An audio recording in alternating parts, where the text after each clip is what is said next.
Hello, everyone, and welcome into historic Columbus Crew Stadium in downtown Columbus, Ohio, for the 2022 UPSL Spring National Finals.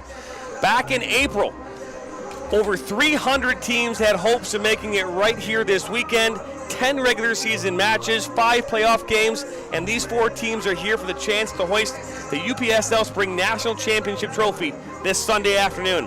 Alongside my broadcast partner, Steve Best, my name is Jonathan Turner, and we're excited to bring you not one, but 2 semifinal matchups tonight here on the UPSL YouTube channel. In semifinal number 1, with a kickoff slated for here in just about 10 minutes, we have Beaman United FC from Nashville, Tennessee, taking on Queensboro FC from Queensboro, New York. And in the 8:30 game, we have the Orange County FC from Irvine, California, taking on Dodge City Toros from Dodge City, Kansas. So Steve, as I welcome you here, man, we traveled all the way from Detroit, Michigan here this morning to make our way out here to Columbus, Ohio, and historic Columbus Crew Stadium to watch 2 teams here right now at this 5:30 time battle for a chance to play for a national championship. Yeah, and I expect a good intensity, high level of play here as 2 teams who've battled through an extensive, long regular season, several games of playoff play within their conference and then within the national tournament to advance here to the Final Four in these semifinals. Expect 2 great matchups and looking forward to it tonight, John. I am as well. Don't go anywhere. We have team comparisons, taking a look at how these teams got here and much more. You're watching UPSL National Finals Weekend on the UPSL YouTube channel.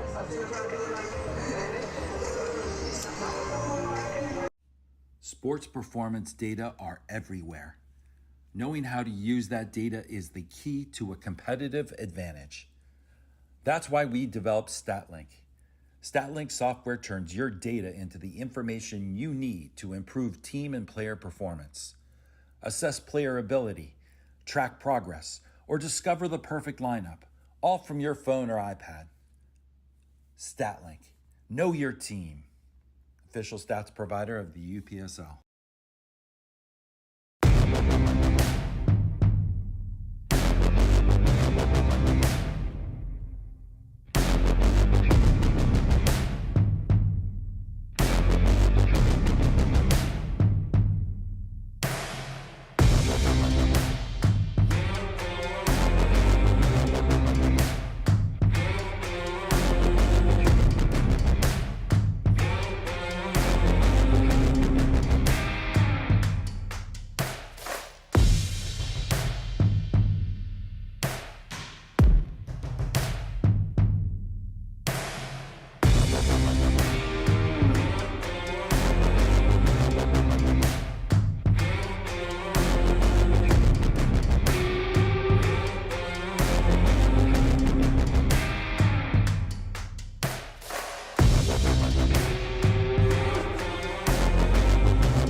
Welcome back here into historic Columbus Crew Stadium as we're getting ready for the international walk-on, as both these teams have traveled a long way to get here. Beaman United traveled just over 400 miles, Steve, 6 hours, while Queensboro traveled 9 hours, 566 miles to make their way here to Columbus Crew Stadium. 2 teams who are well traveled, but equally come in with the same record, 13-1-1. 2 teams who have been playing well all season long, dominating their conference and divisions, making it here as we look at the comparisons of the teams. Like I said, both 13-1-1, 72 goals for Beaman United, 53 goals for Queensboro. Talk about these 2 teams, and you talk about firepower and talking about that they've scored a lot of goals, but then only 1 draw and 1 loss per team. Showing that they can defensively be solid as well. 9 shutouts for Beaman United, 6 shutouts respectively for Queensboro. So you expect both back lines to be well organized tonight, and it's going to take a lot for a special moment to find the back of the net tonight. Yeah, no question about that, as now you're seeing on your screen international walk-on here. Both these teams, again, you said well-traveled. It's an exciting time, you think about playing in for a national championship. I mentioned in the opener, over 300 teams starting this season. Now it's down to 4. Gotta be an exciting time, not only to play this game, to play in a historic stadium like the Columbus Crew Stadium here in Columbus, Ohio. Yeah, an opportunity for all these young men to continue their career playing here at a high level in a national Final Four. Opportunity that doesn't come along often. So really special here for all these players and the officials even included tonight. And look forward to a good one here. John, one thing that stuck out to me when doing some research on both these teams, Beaman United was undefeated away from home all season, showing that resolve of winning on the road, going out on the road and finding ways to get those 3 points and get it done. So they are not going to be bothered by the travel, by a new environment, a new stadium. They play well on the road, and Queensboro is going to be in for a tough task tonight. That they are, as the teams take their place right there at the center of the pitch. It's the public address announcer now overhead here in historic Columbus Crew Stadium. As you mentioned, being undefeated away from home. I mean, each team has only given up a 1 loss, 1 draw here this season, and their last loss was back in April for Beaman. Steve, as we now have the national anthem playing here, we'll take a moment.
Rendition there of the national anthem as we get ready here for this kickoff here to take place in just a few moments, Steve. But let's take a look here at the starting 11, starting with Queensboro FC from Queensboro, New York.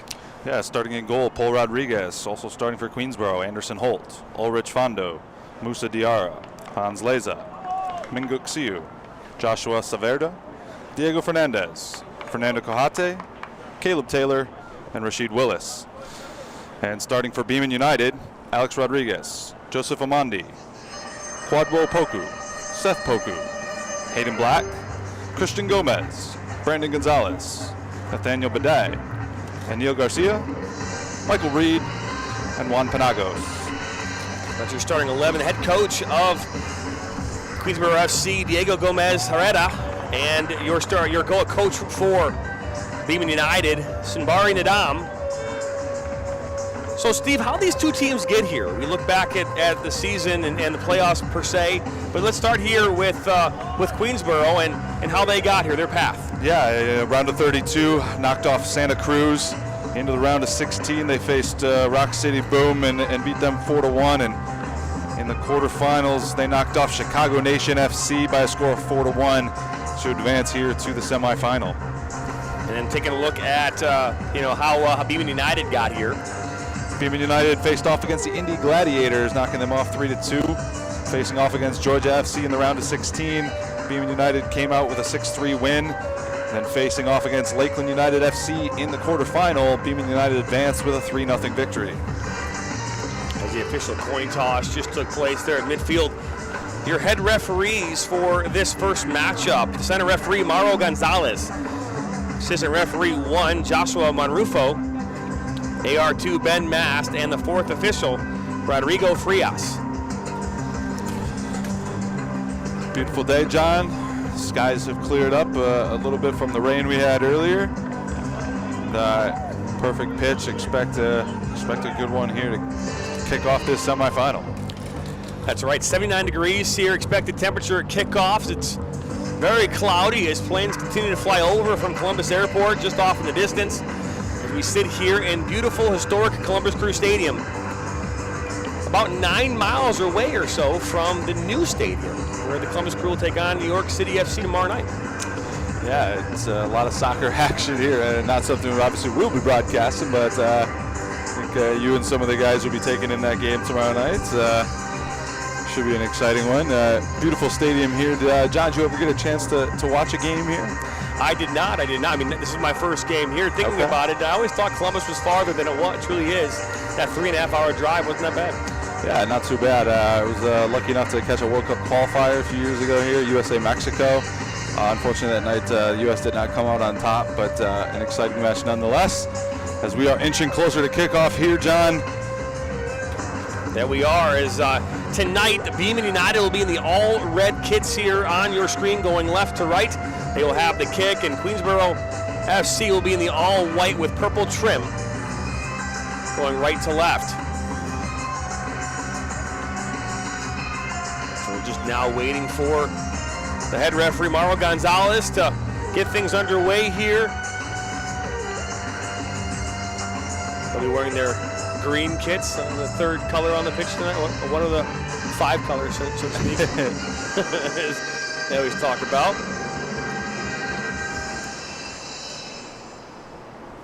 John, we always talk about keys to the game and what each team's got to do to find a way to come out victorious today. For Queensboro, really got to be tight defensively, take advantage of the opportunities. They've only scored 38 goals compared to some of the other teams, a little bit lower number. So they're going to have to take advantage of those opportunities when they come about and limit those set pieces and counterattacks from Beaman United, who've been a team who've shown they can score a lot of goals, be on the attack. It's really going to be important for them. And as far as Beaman United, really got to try to force the pace, set the tone here tonight, and get that first goal. If they can lead to multiple goals, Queensboro has a difficult time maybe scoring as much as some of the other teams, so getting that early lead will be important tonight. And we are officially underway here in this first semifinal matchup as the ball given away, and Queensboro on the attack right away. His ball's put in, wide open touch, just misses the frame. That was Caleb Taylor there with an opportunity early, just couldn't get a foot onto it before Rodriguez was able to come out, put the pressure, and force that shot just wide. Quick start there for Queensboro FC. Is now a goal kick coming here now for Alex Rodriguez. His first touch of the afternoon. Oh, another defensive miscue. Ball now wide open, deflected shot. Another opportunity for Queensboro. You're getting 2 opportunities right away here in the first minute of this game, Steve. And they got a corner kick. Yeah, just the way Queensboro wanted to start out, I'm sure. Coming in, trying to set the tone themselves, establish an early possession and create some chances, force Beaman onto their back foot early, force them to have to defend, get a little nervy back there, and an opening corner kick here for Queensboro. Ngaxio will take this in the first corner here of the night for Queensboro. This ball's put in, ahead, finds the back of the net.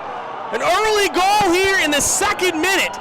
And Queensboro FC, all the way from Queensboro, New York, up 1-0. We talked about set pieces. We talked about taking advantage of the opportunities when they come. And Queensboro uses the first set piece of the night. The first corner kick finds the back of the net. I believe that was Caleb Taylor Queensboro who got on the end of it. Put in, ahead, finds the back of the net. I believe that was, might have been number 2. Actually, Musa Diarra who got the finish. Either way, Queensboro takes the early lead. And just like that, we've got our first goal of the afternoon, John. That we do. It started off on the kickoff. Immediately, the ball's given away right to Queensboro, and they have that first opportunity, and then they give away another one by that short goal kick, and gives them that corner kick, and that's not the start you want if you're for Beaman United. That's definitely the start you want if you're Queensboro. They still work this around the back line. Beaman United, Amandi and Badai under immediate pressure. This ball is played long and over the top. And that's cleared out. Beaman United throwing coming up here. Definitely not the way Beaman United wanted to start, but we talked about a team that scores lots of goals, so they're going to need to get at least one to get back into this game.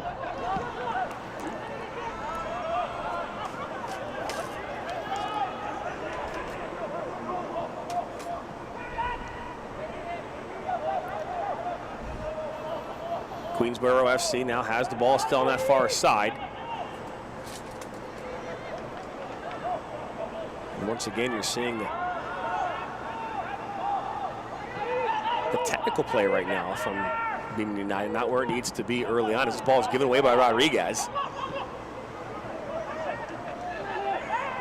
And dispossessed, and good tackle there from Poku. Yeah. Now Gonzalez plays this up. Oh, good ball inside the 18, and then a little shove there at the end. That's going to go out for a corner. First corner of the night for Beaman United. We talked about it from the other end. Queensboro got the first corner, took advantage. Beaman United going to look to take advantage of this set piece here, create something dangerous. Christian Gomez will take this corner for Beaman United.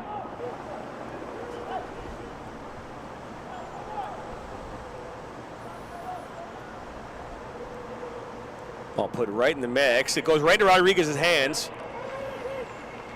That's a grab for him. No, we do have two goalkeepers tonight, Steve. They have the same exact last name, so we'll be seeing Rodriguez a lot, possibly. Rodriguez will be making a lot of saves tonight. That's right. As Holt plays that out wide, and it comes back to Holt now on this near side.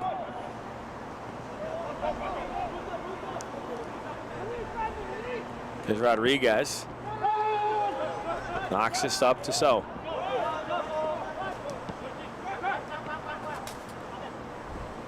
Seth Poku. Knock this back to Badai, and he gets it back. Poku. Oh, an opportunity here, a shot, and that's going to go wide. That's going to be deflected and out for a corner. Second corner coming up here, Steve, for Beaman United. I think there was Christian Gomez on the shot, creating the opportunity there for Beaman United. Shot gets blocked out for a corner kick. Fourth on the team with 2 goals is Christian Gomez, helping lead this Beaman United team all the way here to the national semifinal. That's right, is from El Salvador, born in the U.S. It's Christian Gomez. This ball played in. It's going to go over everyone.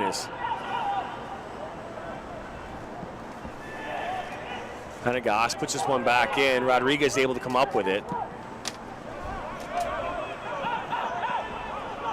This ball will finally play all the way back.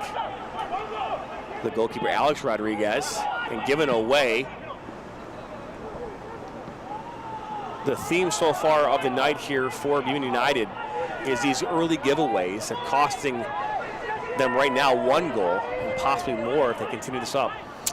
Yeah, costly giveaways. We talk about it all the time. You know, giving the other team opportunities that they're not doing much to create. Just never a good recipe for success. It's difficult enough as it is to create those opportunities on your own, let alone giveaways and creating opportunities for the other team by simple giveaways. Just never a recipe for good success. And Beaman United is going to have to clean that up in the back. Otherwise, they're going to give Queensboro too many opportunities here tonight. Something we haven't seen quite a bit of is a defender taking a goal kick for a goalkeeper.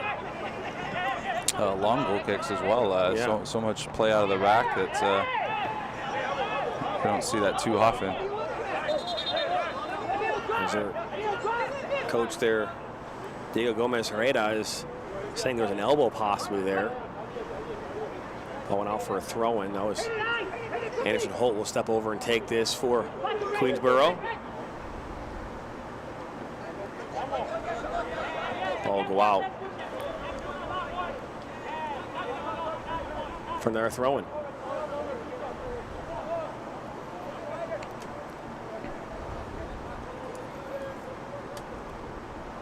something we mentioned about during our pregame in preparation for this is, this is Seau plays it inside, top of the 18 with a shot blocked. Look how off the face of Amandi. Savadera. I was looking to take that shot, lining up at the top of the 18. Gomez. So right now this game is really compact in the middle of the park. Played out wide to Garcia. Reed was looking there for Hayden Black. It goes all the way back to Paul Rodriguez. That's something we were talking about. Yeah, this, all these teams, there's not one local team in this. So the stadium might look a little empty, but a lot of people at home watching this because that travel. We're talking about Orange County. They're having to come all the way from California to be here today. Trying to get hard to get some fans to travel that far, Steve. Yeah, it's a little bit difficult. But we're well represented across this country here this weekend with teams from all over and some exciting brands of soccer. Oh, Meangak, what a great ball that was. And a touch on that by Juan Penagos, and that's going to go out for a corner, second of the night.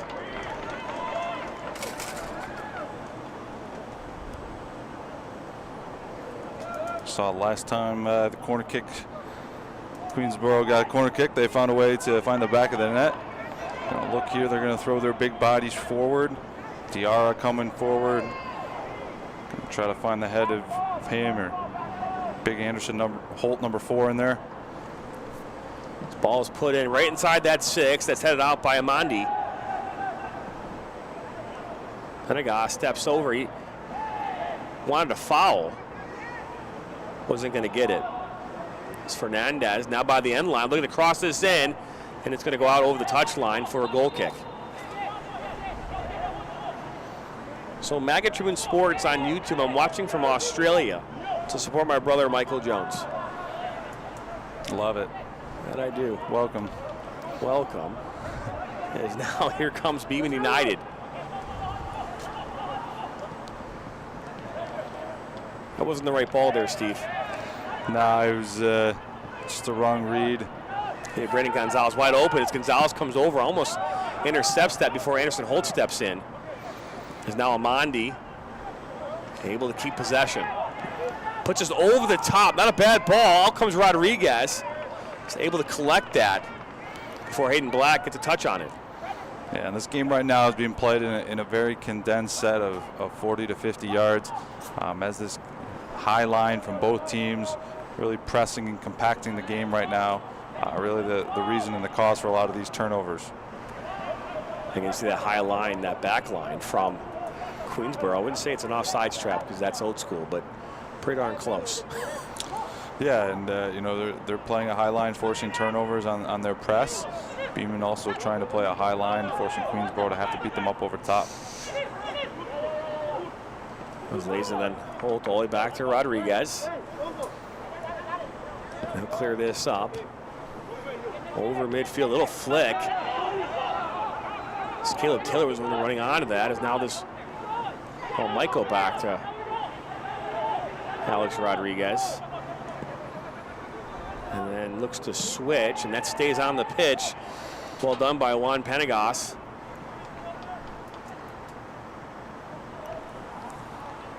Like a slip on that far side. Is now here once again comes Queensboro. Inside the 18 end line, and that's going to go out of touch for a goal kick. Yeah, I think ball ended up going out before he ever got the cross off. Opportunity gone to waste there for Queensboro, but another opportunity. Beaman United doing too much in their own defensive end, not playing on the front foot as much here early in this first half. Oh, it's a ball, good ball, looking for Hayden Black. And now be shielded out, but it's going to go out for a corner kick. Yeah, I think Fondo got a late touch on it. Beaman, Hayden Black was aware of it. Out for a corner kick, third of the game here for Beaman United.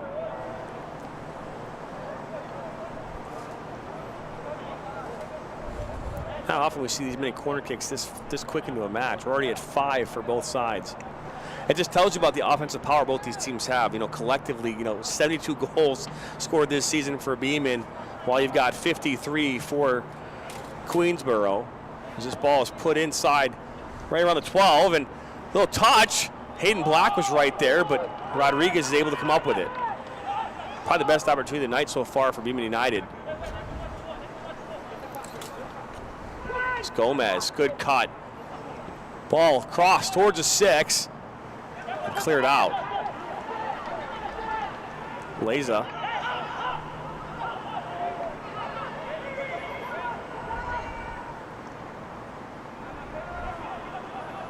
And all the way back now, Tiara.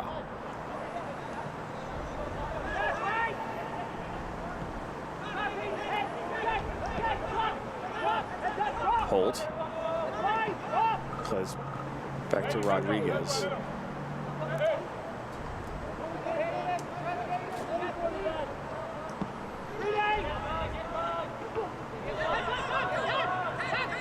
And Garcia comes up with it for Beaman. Just drops it off to Michael Reed. Beaman looking to find some offense here. Get a quality opportunity. Penagos goes far post and goes over the intended target there of Kwadwo Poku. Goes out for a throw-in.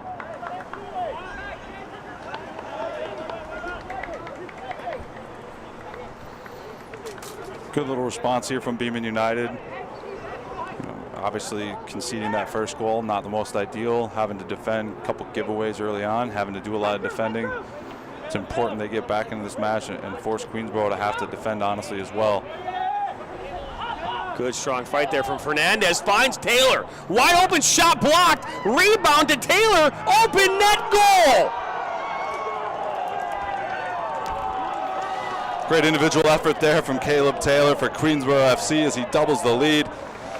A break-in opportunity. Alex Rodriguez comes out, makes the initial save. Great work from him to make that initial save, but the rebound trickles back to Taylor, as we'll see here. Strong fight there Lovely from ball Fernandez. played in. Finds Taylor. Taylor gets wide the open shot, initial shot blocked. Rebound to Stays with the Taylor. rebound. Open Sees net it all goal. the way across the goal line, and Queensboro FC takes a 2-0 lead here early in the first half of the first semifinal.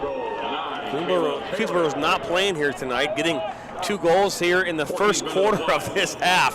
And Beaman United looks stunned. They coming in here really, tentative, and you could just tell that they're coming in. They're just necessarily weren't ready for this. Someone said nervous maybe in the comments. I don't know, nervous. It's just they're playing sloppy. Yeah, it's just a couple passes here or there, and if you're not crisp on those passes, especially in the back, a team with talent, a team like Queensboro is going to take advantage. And we talked about them taking advantage of those opportunities when they happen tonight, and they've done so, and somewhat by the help of Beaman United with some giveaways and some poor passes. And if you give a team that more chances than they're earning themselves, it's going to be a long night. Sale plays it back. And a giveaway. It's now an opportunity for Beaman. Shot goes just over. Seth Poku with some great individual effort there right near the top of the box, creating opportunity with a chance to get Beaman back in the game, but his shot goes just up and over the top and out for a goal kick. Scores the official UPSL ball and jersey sponsor for this UPSL league, and get things back underway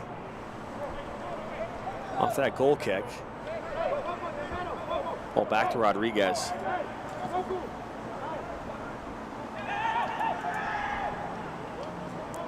That's out wide. It's a good ball. Penagos there to defend.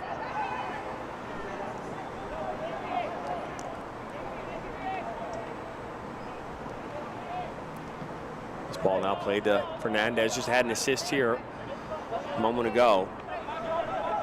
Got Seo.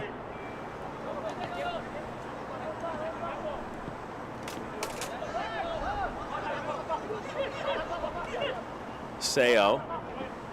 It's defended well there by Poku, and a direct ball over the top. Holton has knocked this back to Rodriguez. Smartly done there from Anderson Holt, recognizing where he was on the pitch. His goalkeeper coming out, just heads it back to him, avoids the dangerous situation. Rodriguez clears this up.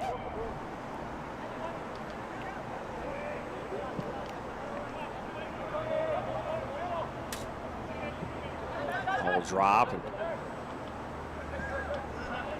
Badai. It's intercepted, and now here once again comes Queensboro, and that's given away. Yeah, Kahate had a lot of room and space there to give it away. Gonzalez, and that's broken up, dispossessed. So we'll go back to Joshua Saavedra.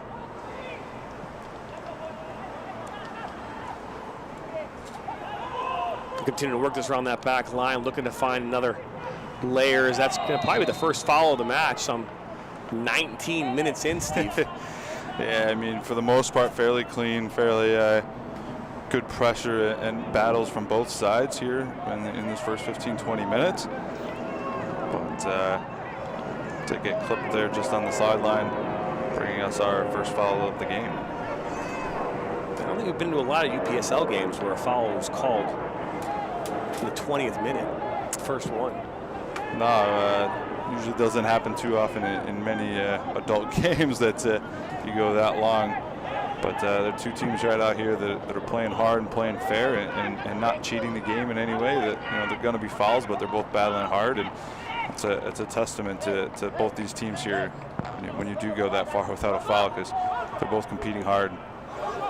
It's also a sign as you're in a semifinal like this, referees allowing these two teams to play.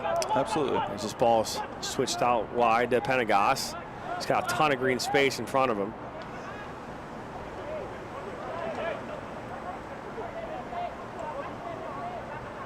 Poku to Reed and back to Badai, and to work this around.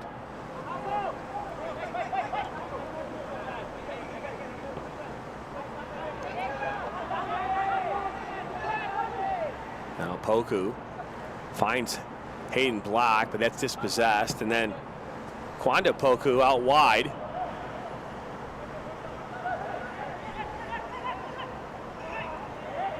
We'll play this back to Michael Reed. Real patient right now with their attack. It was a shot right in the arms of Rodriguez. Ambitious on that back heel like that from Brandon Gonzalez. Yeah, not enough pace on that shot to beat Rodriguez from there.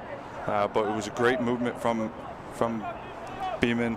The build-up was good. The pace, the patience shown to try to create the best opportunity there. Just not the most ideal shot, but it was good build-up from Beaman United. Oh, looking there for Caleb Taylor, and it's now Poku. It's a misplayed ball there. Goes out now for a throw-in on that far side. Yeah, a little bit miscommunication. I think Poku thought his teammate was going to continue his run as he was checking back for it. Too many giveaways from Beaman United have cost them here in this first half, and they've got to clean that up, especially in the midfield, is giving Queensboro too many opportunities in the middle or defensive third. As Hayden Black plays back to Neil Garcia.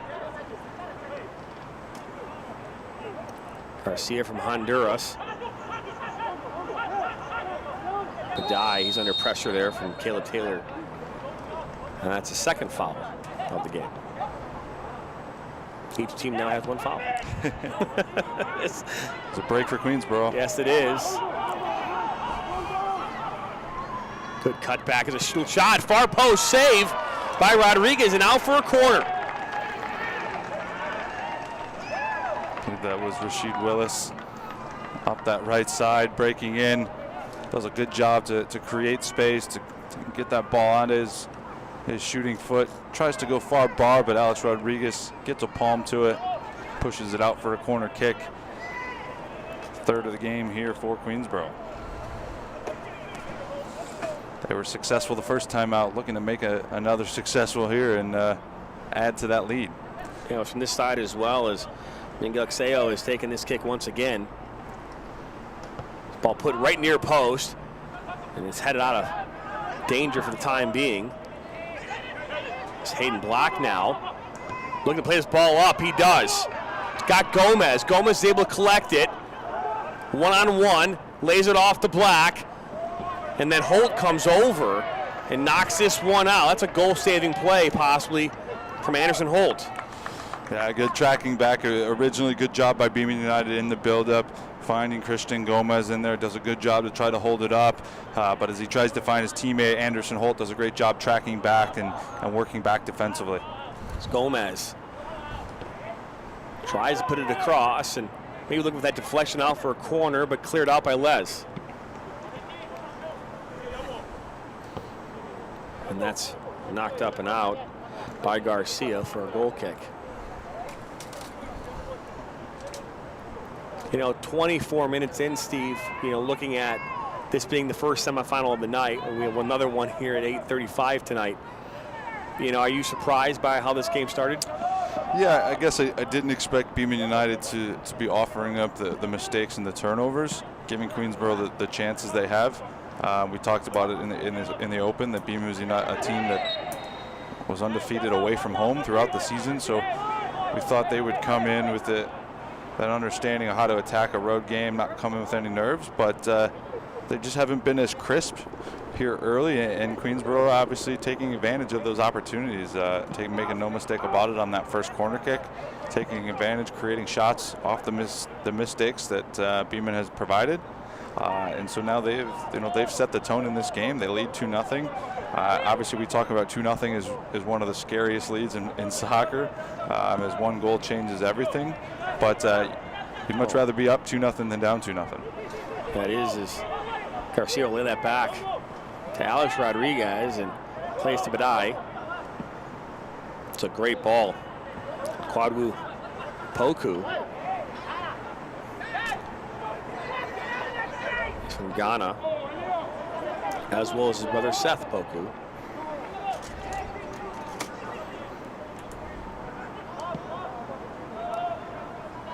That's out wide. Michael Reed now will bring this up. Finds Brandon Gonzalez.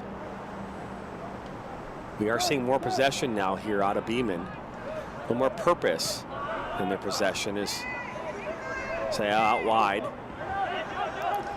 Kahate, and he's foul. That's a hard foul. We might see our first yellow of the match. Yeah, Kahate was a little upset with the tackle from Christian Gomez, and it was late. But you know, his reaction to get up there, can't have that as well in this game. You know, he puts himself in a position there to be vulnerable to picking up discipline himself. The way he reacts there, that would be a little bit more calm and collected. Seau. Taylor trying to bring it down, but Poku then gives it away. Musa Diarra for Queensboro. It looked like he may have been in an offside position, and he was. Rashid Willis was a step off, it looked like, as Diarra down on that far side. Not sure if he's injured or.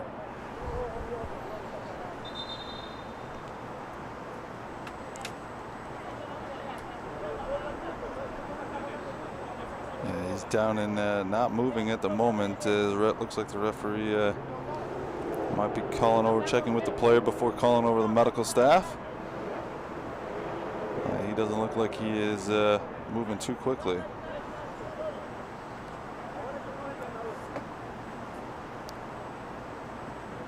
Slowly making his way up, and he played that ball, and then no assistance won't be needed. Yeah, he played that ball, and then to a Rashid Willis, and who also was in an offside position. So now Beaman will bring this back in. Ball played out wide to Garcia on this near side.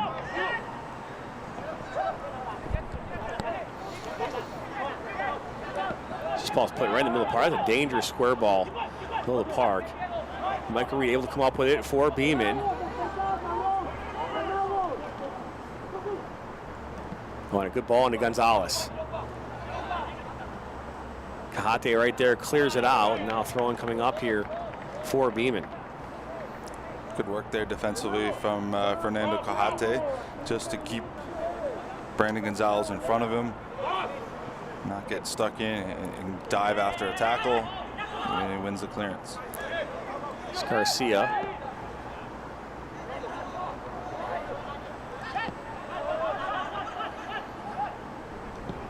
Ball played out, and then Holt gets a piece of it and knocks it up. So now Beaman has it once again.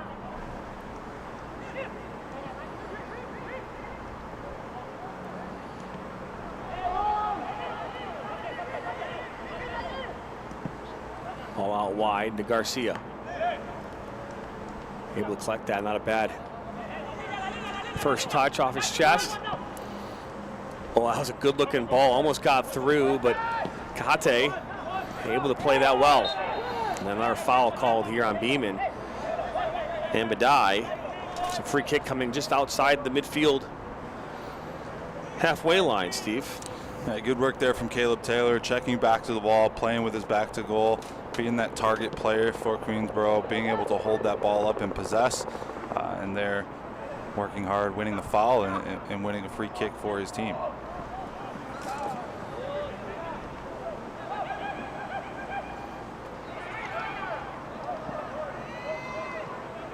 It was almost found its way there to Willis.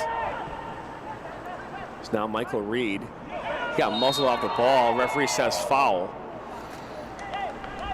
And Joshua Saavedra. Yeah, it was a good effort to try to win that ball back.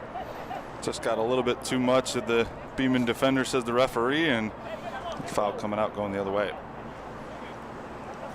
Reed looking to play into Gomez. Just over Anderson Holt, but he's able to come back and knock this out for a throw-in. Quick play right into Hayden Black. And then back to Poku. Queensboro is okay in sitting back and kind of letting Beaman come to him right now. This ball is put across the 18 and right there to Black as he tries to put it in one touch. Then wins it back and then knocks it out. Almost an opportunity there for Beaman United out of what appeared to be nothing. Almost just a little ball that bounces around and finds a way in, but Queensboro comes on the attack in the other way. As Willis plays this in for Taylor, he gets a touch on it, just too much pace. It was intended for Fernandez. And Leslie is able to keep this on. Good individual effort from him. As Willis, Amandi, I'm going to call him for the foul.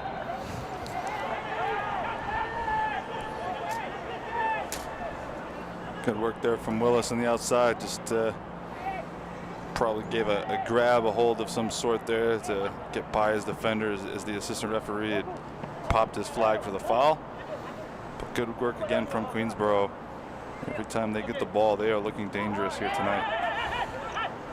Someone in the comments section saying that Beaman's been here before, being down multiple goals in the playoffs. It's true. They did come back to win those games. They've been here before. As Black puts us inside the 6 and then cleared out for a corner. The 4th corner of the match for Beaman United.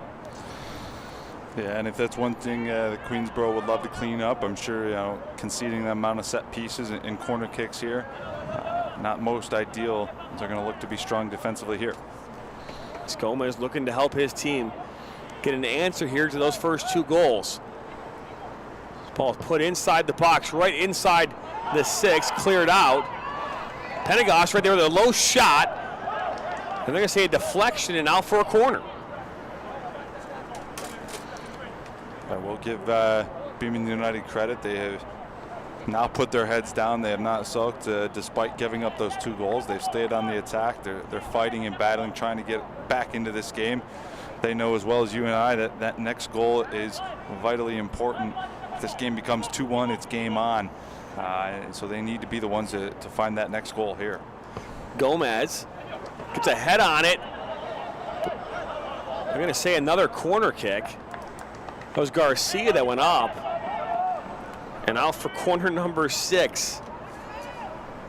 9th overall in this game for both sides. Ball goes over everyone, and Penagos picks it up once again and knocks it back to Amandi.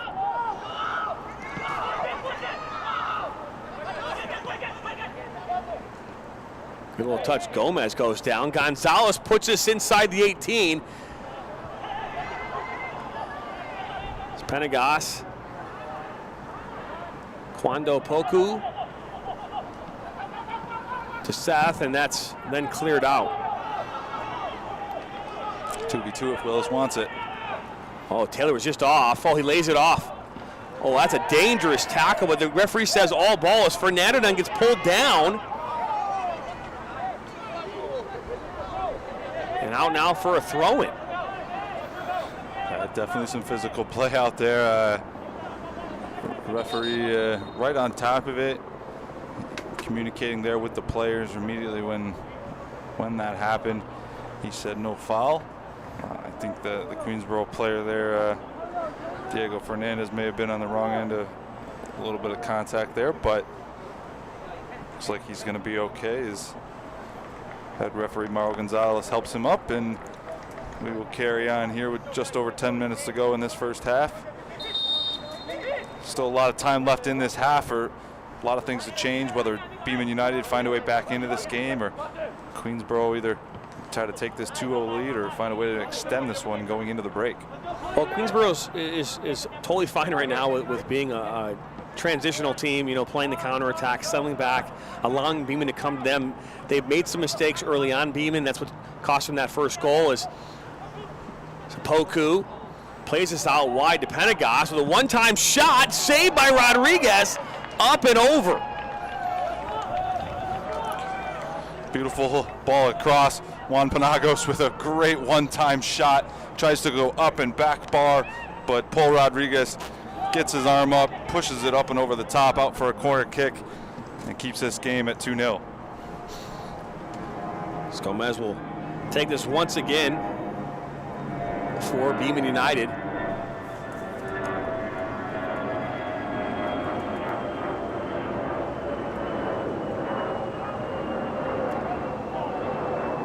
Hayden Black standing right in front of Rodriguez. Gomez goes down. He takes a dive, it looks like. It's a shot far post. Goes just wide there from Michael Reed.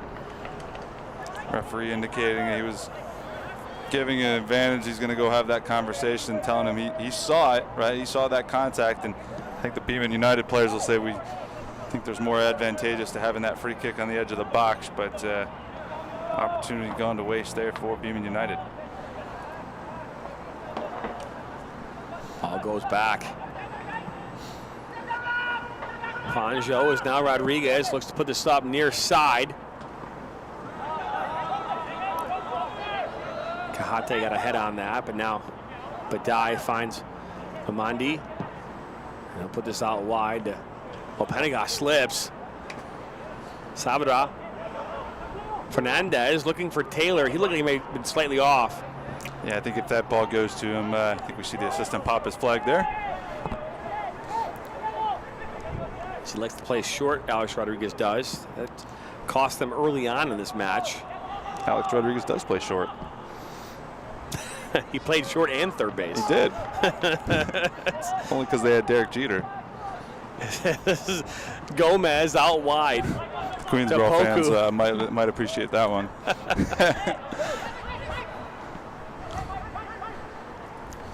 So Michael Reed to Black. Back to Reed. Reed with a shot up and over, but all for naught as offside is called. It's a great combination play there from Beaman United. The 1-2 play from Hayden Black in there in the middle of the park. It's great work, great movement. Unfortunately ends with an offsides decision just before the shot.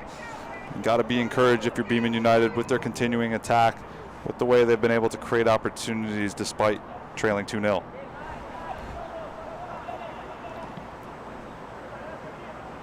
Ball deflects out for a throw in on that far side. We're just 39th minute right now with just 7 minutes to go here in this first half. You're just joining us, 2-0. The goals coming in the 2nd and 15th minute.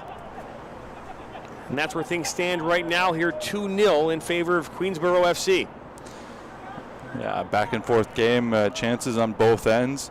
Queensboro clearly with the better opportunities as they found a way to net 2 in the back of the net, but Beaman has been buzzing in around the goal.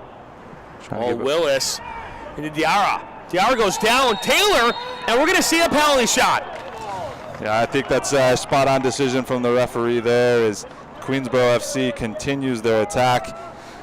And it's the defender again, Musa Diarra, the goal scorer already tonight, creating the pressure, getting in behind that Beaman United defense, getting fouled, creating an opportunity and a penalty kick here for Queensboro. Try to add to that lead. Mingaxio will take this penalty shot here for. Don't believe we had any discipline given by the referee there, and I, to be fair, I think that's spot on. It's a foul, it's a penalty kick, but I don't think there's much more. Nothing else in that foul deemed that it should have been anything more than just a penalty. Mingak is from South Korea, 3rd on the team in goals this season. She steps up, stutters, and buries the penalty shot, and now Queensboro finds themselves up 3-0 here in this first half. Minguk Siu, you mentioned it, the 18-year-old came into this game with 6 goals, 9 assists. Give him now 7 goals, and I believe maybe 10 assists, as I think he had the assist on that first corner kick. They're just adding to those totals tonight as Queensboro FC finds themselves up 3-0 here with just a few minutes to go before the break. Beaman United in big trouble here as halftime looms. Well, the 2nd time this season, they've allowed 3 goals. They came back on April the 2nd against the Nashville Knights in a 5-3 win. As they have a very big hole to climb out of, Steve. Yeah, they've got their work cut out for them going into the second half. And it's not been for lack of effort or desire from their side. They have tried to get on the attack themselves, but unable to create anything to get past Paul Rodriguez. We talked about it at 2-0. That next goal was going to be huge, and that next goal came by the likes of Queensboro FC, and now that it's 3-0, it's an even bigger task. Now Gomez lays it off to Poku. Poku finds Black, shot, misses the frame. That would have been a key moment right there for him to get back in this. Opportunity for Hayden Black right on the doorstep.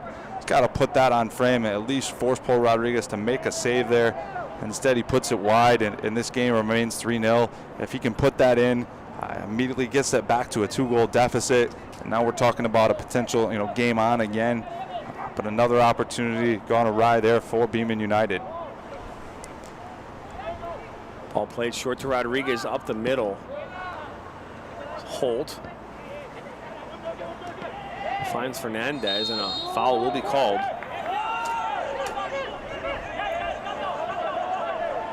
It's the head referee.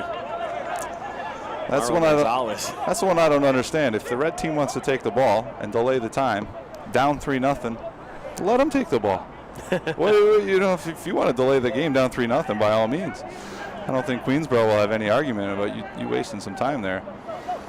I couldn't agree with you more. If you want to kill the ball on the bleachers and take 9 years, go ahead. I understand the referee being active there, but look, a wide open Sale. Just the wrong pace. He had Kahate in space if he could have put the right pace on that ball. Sale gets it once again. Knocks it out wide to Fernandez. Puts the ball inside. Out comes Rodriguez, gets a punch on it. Willis will play this back, and we'll go all the way back to Paul Rodriguez.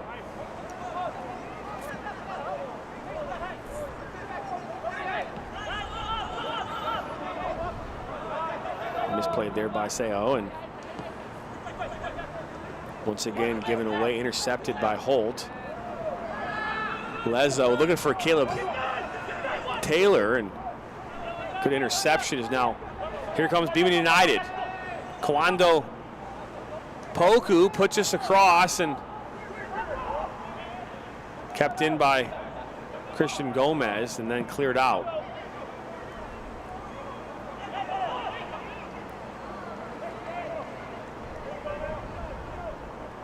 This game's starting to open up a little bit, not as compact as we've seen it for most of this first half, Steve. Yeah, and I think, you know, as this game goes on, Beaman United is going to have to take chances, going to have to throw bodies forward. I assume that we'll probably see a change in formation or a little bit change of styles as the second half kicks off, as they try something different to create some more chances going forward. You know, we've seen them create a little bit here tonight, but they've got to be a little bit more clinical in that attacking third. It's crucial that they find a goal and early in that second half, or here even before the break, if they want back into this match. Reed will pull this back. Finds Poku. And to Black. Out wide now to Garcia on this near side.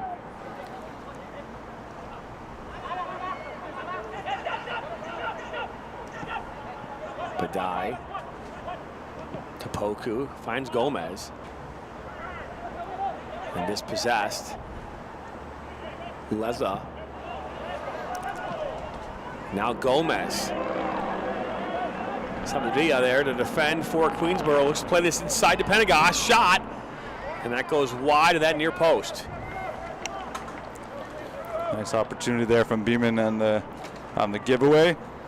Trying to take an opportunity, but can't get the shot on frame. As we just now see, fourth official has indicated we'll have 1 minute of stoppage time here, as we have reached the full 45.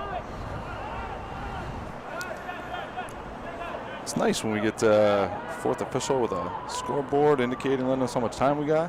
I know. It's a lot easier, huh, John? It is. A lot of that's a guessing game.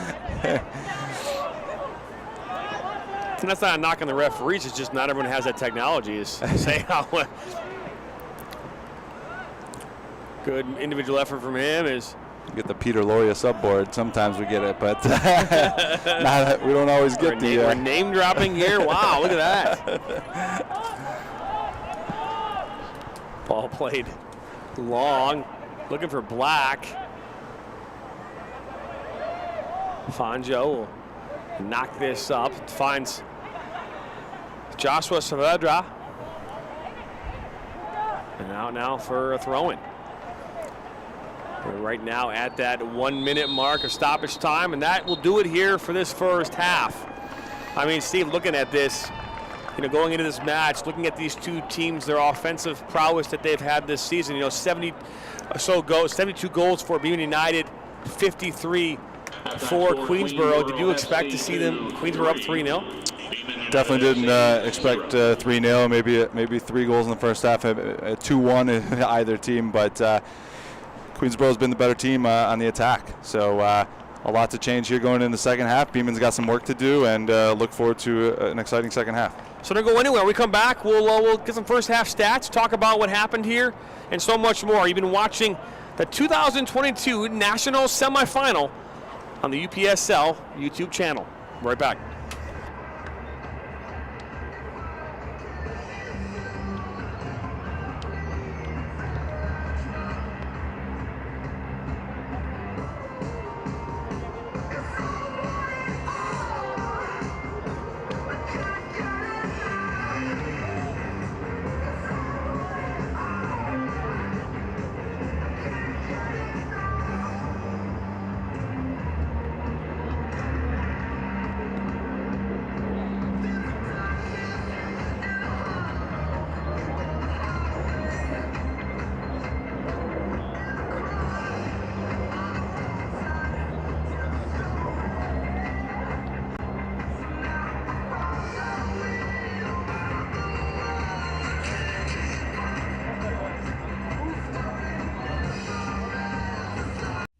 Sports performance data are everywhere.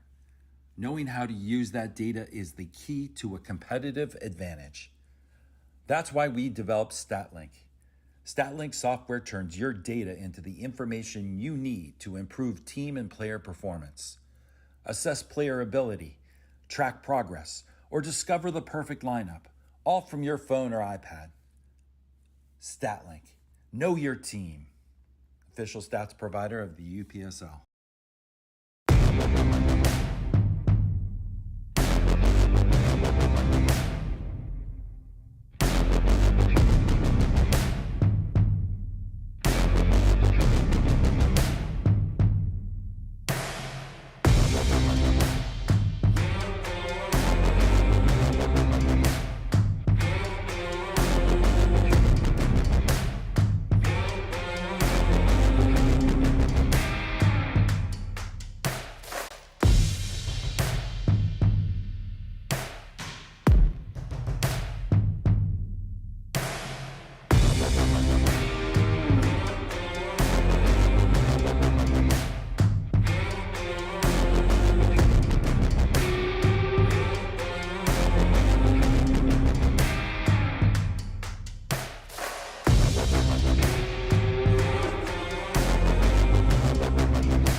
Dingak is from South Korea.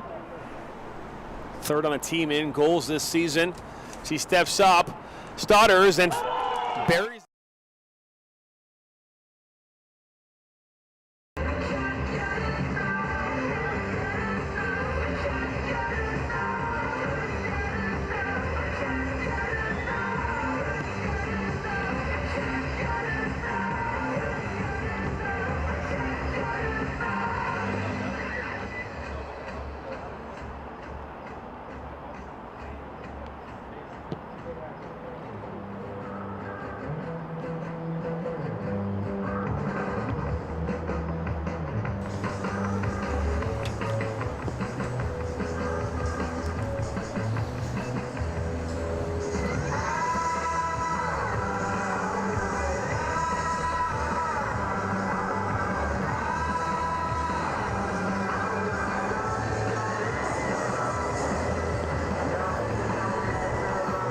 Just make sure you go B-roll first.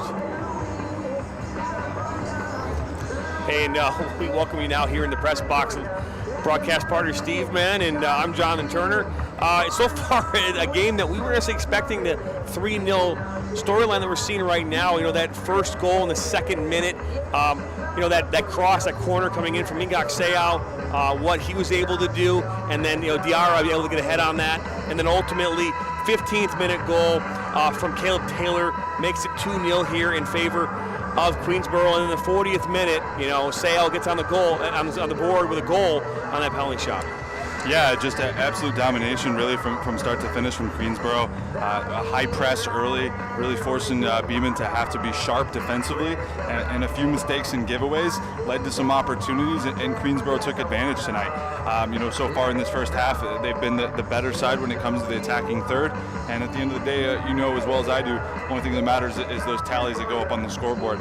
And so as well as Beaman has played since conceding some of those goals and trying to get back into the game, they haven't found the back of the net yet, and that's why Queensboro takes a 3-0 advantage into the half. Yeah, no question. And you know, Beaman United, they've scored 72 goals in this season during the regular season.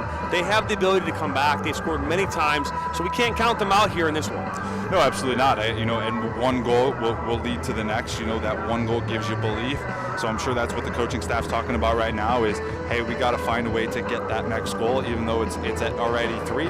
But if you find a way to get one, then it becomes a 2-goal game again, and then you may find that second one, which then may find your third. So still 45 minutes of play, a lot left here, and a Beaman team that believes. They've been down before, not often, but it has happened, and they've shown the ability to come back. So there's belief inside that locker room as that they can come back and find a way out of this hole, and Queensboro will try to do their best defensively to lock down that advantage. No question.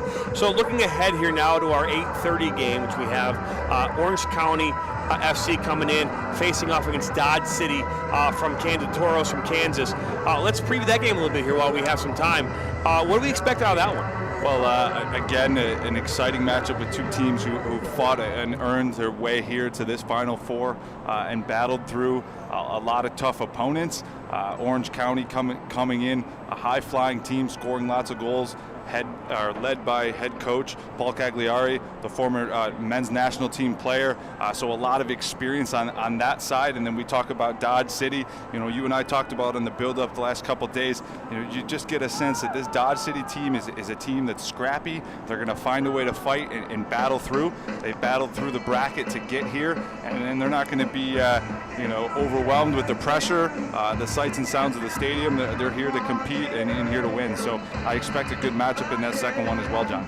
That I do as well. So don't go anywhere. We got second half action coming up here on the other side of this. Halftime score here, 3-0 in favor of Queensboro FC over Beaman United. We'll be right back.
bridges. Tomorrow's sun is building a straight sky. I love this country dearly. I can feel the light clearly, but I never thought I'd be alone to try. Once I was outside the station, selling out in the white carnations. We were still alone, my wife and I. Before we married, saved my money, brought my dear wife over. Now I want to bring my family stateside. But off the boat they say to the world that's scattered across the coast. Once a year I'll see them for a week or so. I must start to walk.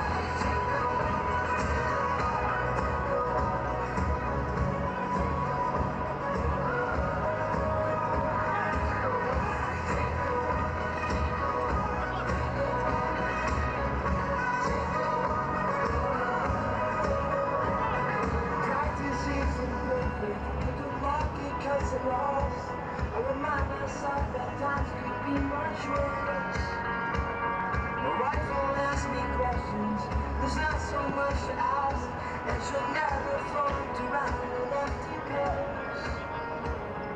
Once my mom would lock in just to stay a couple nights, and decided she would stay the rest of her life. I watch my little children as I'm walking in the kitchen, and I see them but they never feel my stride. Then my partner called to say the pension funds were gone. He made some bad investments, now the accounts are overdrawn. I took a walk.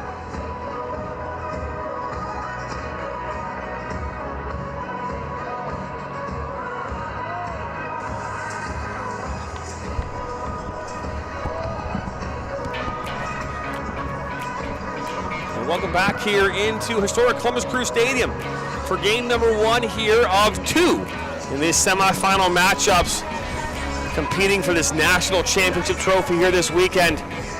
Alongside my broadcast partner Steve Beska, I'm John Venturi. Look at the first half stats presented by Stanley. And you can see there the goals, 3 assists, Steve. I had 2 assists, but they're saying 1. Shots on target, 7 for Queensboro, 4 on target, 6 for Beaman, 1 on target, 2 saves apiece. Not surprising, Beaman has the possession, 54%. Yeah, they definitely found a little bit more possession even after conceding, but they did find a way to try to possess the ball and create. Unsuccessful in finding the back of the net, but they did create opportunities. So a fairly even game throughout possession.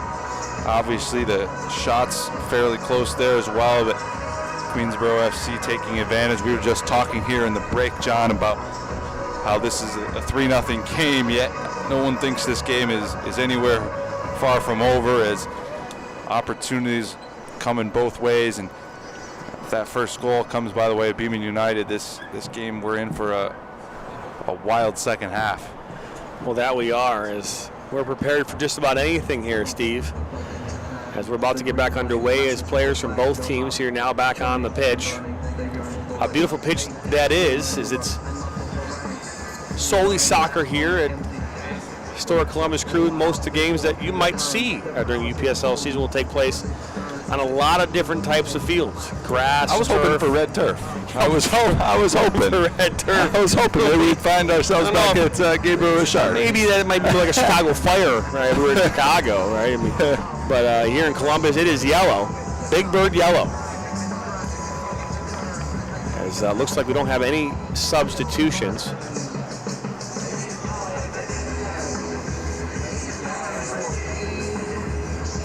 In the first half, Queensboro got off to a fast start, scoring in that second minute. Musa Diarra got the head off that corner kick from Minguk Sao. That really got this game going for Queensboro, and they didn't look back. As, once again, Beaman United will be in the red kits here going right to left on your screen. And Queensboro FC will be in the all-white kits with purple trim going left to right. They'll have kickoff as well.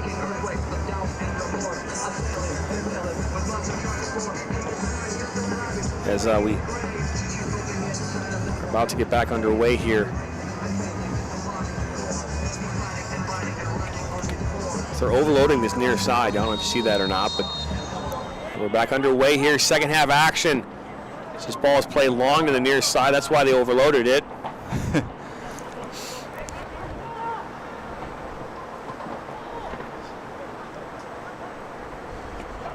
Even fighting Strong's. Curious what head coach Sinabari Nadam had to say to his team in the locker room. Maybe a fly on the wall on that one, Steve. It's Michael Reed. Poku. See what kind of adjustments they made. Yeah, you know, if we were in that locker room, I have to imagine that a lot of the emphasis was well played at the top and was on doing what was working throughout that first half. You know, Beaman did not find a way to get onto the board, but they created opportunities. They forced some chances, forced Paul Rodriguez to have to make a couple big saves there in that first half. So it's to keep generating those opportunities, but they also got to take some chances at times tonight.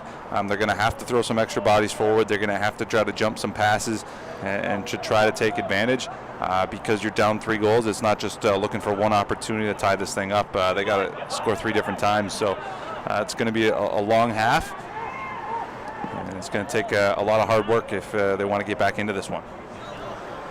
There's a comment coming in saying, you know, we are beating ourselves. It's true. I mean, Queensboro has finished their opportunities, no question about that.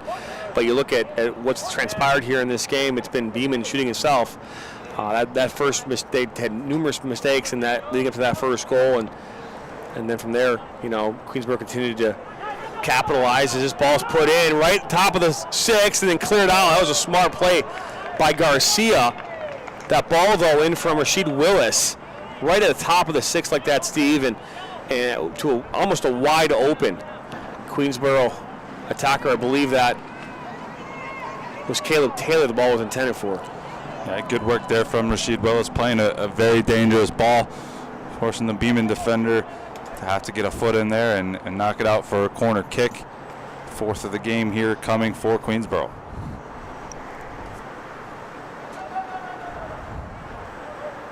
Sayal will take this once again, puts this one right at the top of the 6. Goes right to Fernandez with a one-time volley, misses the frame, but not a bad hit. Yeah, good look there from Diego Fernandez. Sometimes you might say that's a little ambitious to hit it off the volley, but he actually made pretty good contact, just didn't find the frame, but pretty solid effort there. And when you're up 3-0, those are the chances you can afford to take. Ball is intended for Gomez. Diarra looking for a foul there. Oh, he gets it now. Black. He's got a wide open Poco on the far side. Can he get it over to him? Tries to. Rodriguez comes up with it. Heads up play by Rodriguez. It's a great piece of goalkeeping there. Hayden Black does a good job to separate. Try to find Poku in the middle, but he can't put it far enough away from Paul Rodriguez, who snatches it up. Keeps that shutout intact. So Rodriguez will knock this one up. And then Reed will play it back to Garcia. So work this around that back line. This is where they made some errors in judgment in that first half. Good combination play out to Poku, but just can't collect too much pace on it.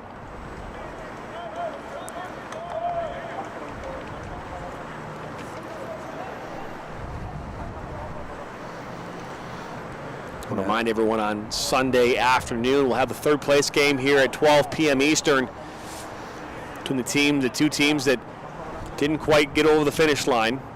And then we'll have the national championship at 3:15 p.m. Eastern time. So make sure you're back here on Sunday and do this all over again. Giveaway there from goalkeeper Paul Rodriguez. It's an opportunity here for Beaman. Reed. Knock this back to Garcia. One touches this top of the 18 and then headed out. Regas. Good ball into Seth Poku.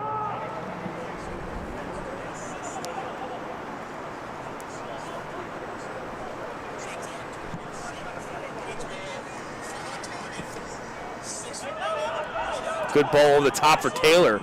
He's able to bring it down. A little shove there by Bidet, and then goes out for a throw-in. Good physical play. Yeah, and Taylor's looking for a foul there up top, but I think that's just good hard defending there and good battle both ways. We're not going to see a foul now. Only the 5th of the match here for Beaman United.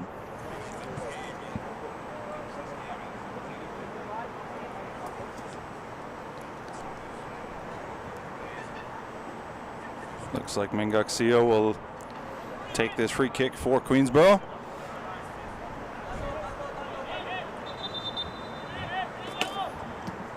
Yeah, his ball delivery tonight has been spot on.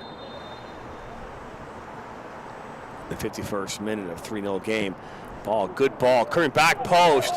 Diarra just couldn't get a good head on it. He was wide open. Yeah, I think took a little deflection off the defender. Didn't get right to Diarra as it took a little deflection before getting to him. But another great ball played in by Seo. Almost finds his teammate there and extends that lead. Taylor now has it. Knocks it out wide, puts us back across the box, looking for Willis. There's too much on that as it goes over the touchline for a goal kick. Looks like we're going to see our first sub here of the afternoon. Checking in for Beaman United will be number 25, Alfonso Gooden, and he will replace number 14, Brandon Gonzalez. So Gonzalez is out and Gooden is in.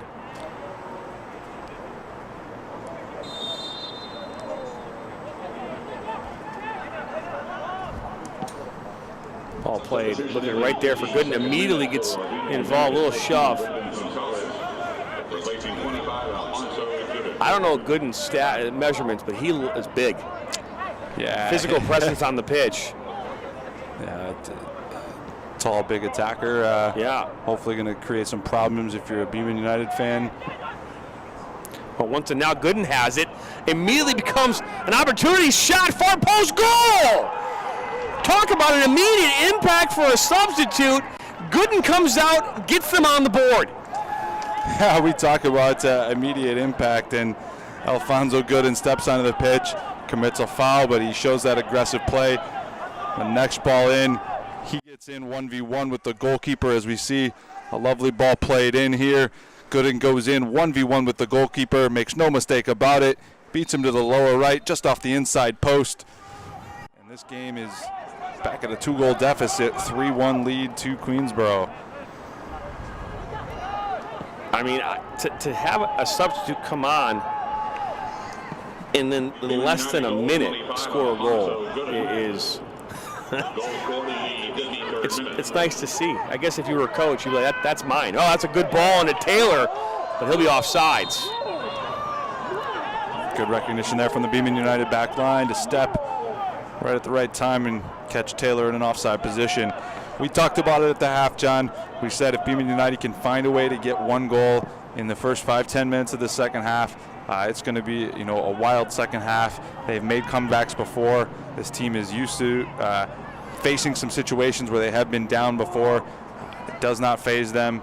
So we will see how they respond here, getting on the board and making this a 3-1 game, back to a 2-goal game, and now one more goal and anything can happen. So a lot to come here in these remaining 30-plus minutes. Well, my message, if I were the head coach in Nadam, it'd be like, hey, we're not chasing 3, we're chasing 1. Go get the 1. Go get that first goal, and then go get the next one, right? We're not chasing the 3. You got to defend well. Hey, tighten things up in the back. We've been creating opportunities all game. We've outpossessed them. Now we got to find a way to execute. And they just did that with the substitutes. This ball into Fernandez, but he's going to be offsides. Yeah, absolutely. I think it's your point. Just keep chasing one goal. If you try to look at it and you can't score a 3-point goal, so all you can do is battle one at a time and to get back into this game. And they were able to do that here within the first 10 minutes, which I think is huge for the psyche of the team, especially bringing on a player and a substitute in Alfonso Gooden. It makes that immediate impact. Well, look at that. Is Willis almost beat there by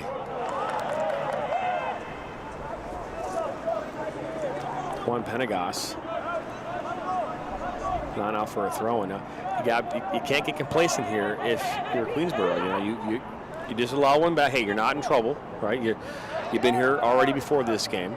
But what you can't do is you can't sit back on your heels and allow Beaman to keep coming at you uncontested. Oh, look at this, good with a shot. Oh my gosh, almost once again hits off the top of the goal. Yeah, Alfonso Gooden again getting involved here. Wins the ball right at the top of the box, turns and spins, tries to beat Rodriguez with a little chip shot up and over the top. Goes just over the top of the bar and out for a goal kick. But again, Beaman United looking dangerous.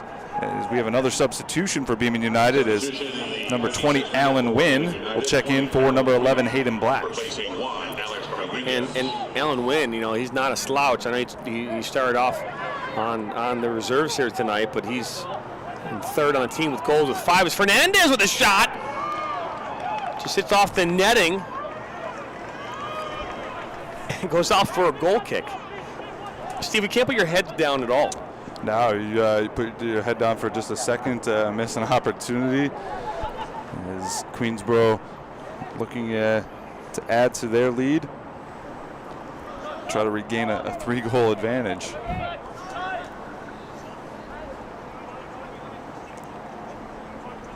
Oh, he's able to keep that one on the pitch.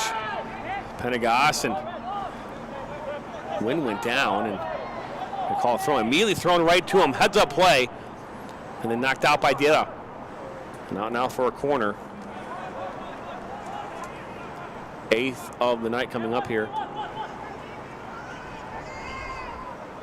Good clear there from Musa Diarra to get in, get a foot on it.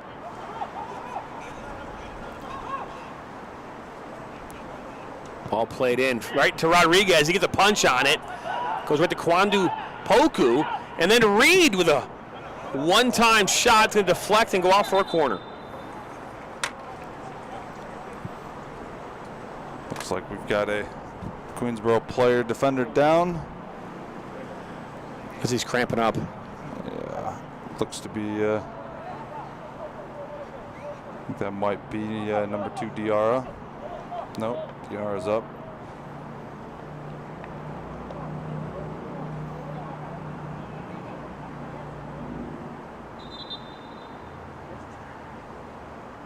So now we're going to see the trainer step on, which means now. Yeah, it's number 9, Caleb Taylor, who is down. We've got the trainer coming out.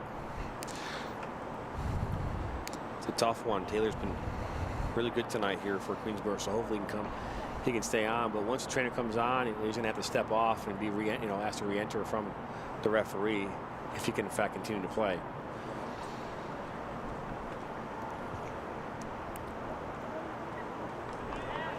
Looks like Taylor's going to hop off there just behind the goal. Queensboro will choose to elect to play short here while the trainer tends to him as the corner kick gets played in. Gomez will play this one in. This one goes far post. Pendergast back to Reed. He puts this one far post. Wins right there. 2 players. Garcia hits off the post. They're going to say offsides. I think we had an offside decision on the first ball played back in, and Queensboro escapes dangerous opportunity there. The die. Definitely feel a little bit of an energy change. Gooden. He gets a touch on it. Rodriguez comes out. He plays it back to Poku. Poku holds up. Little back heel. Gooden! Off the first side netting, just missed. Yeah, Beaman United, since scoring that goal, been the better side here, creating opportunities. As we've got a sub here coming in for Queensboro. I believe we're going to see Taylor step off. It looks like I've got number 17 is Mamadou Ba. Mamadou Ba.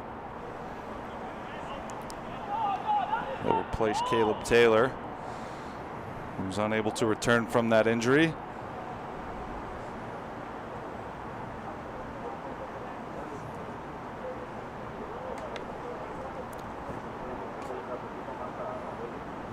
talk about a change in the feel of the game and the energy of this game. The moment Alfonso Gooden stepped onto the pitch for Beaman United, immediately creates a goal and has been creating opportunities here. And Beaman United has to like the way that this game is starting to turn in their favor a little bit since making those substitutions early in the second half. So the ball goes back to Alex Rodriguez.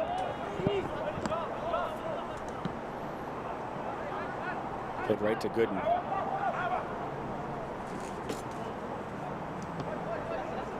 Just not enough pace on that as Rasheed Willis is able to intercept it. And knocks it off. Penagos, and throwing coming up here on this near side.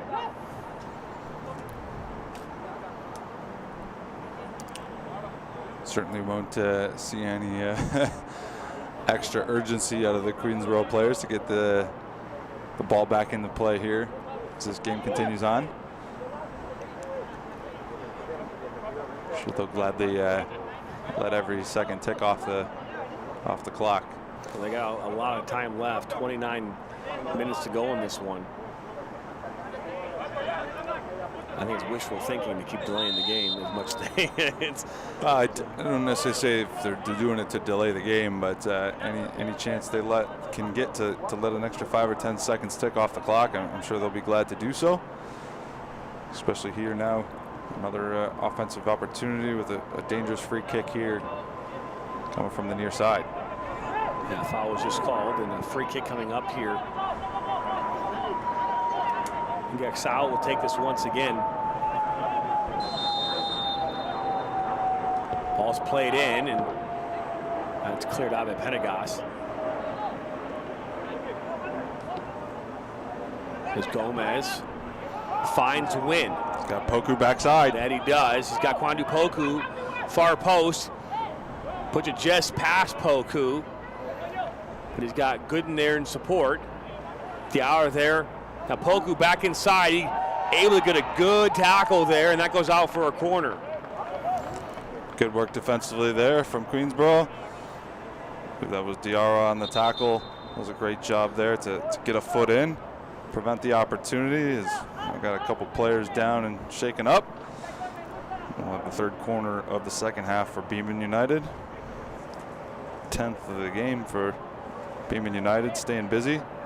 We are going to have a substitute here for Queensboro as number 29, Simon Ejakapol, will check in for number 5, Fernando Kohate. It's a trainer. Runs out on the pitch and then runs right back off.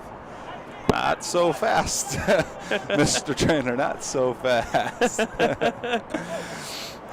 Have you seen that that referee clip like on TikTok, or you see these films of the referee who's running crazy on the field with throws his yellow card up like at a really Yes, yeah. I have. Do you see him going with that?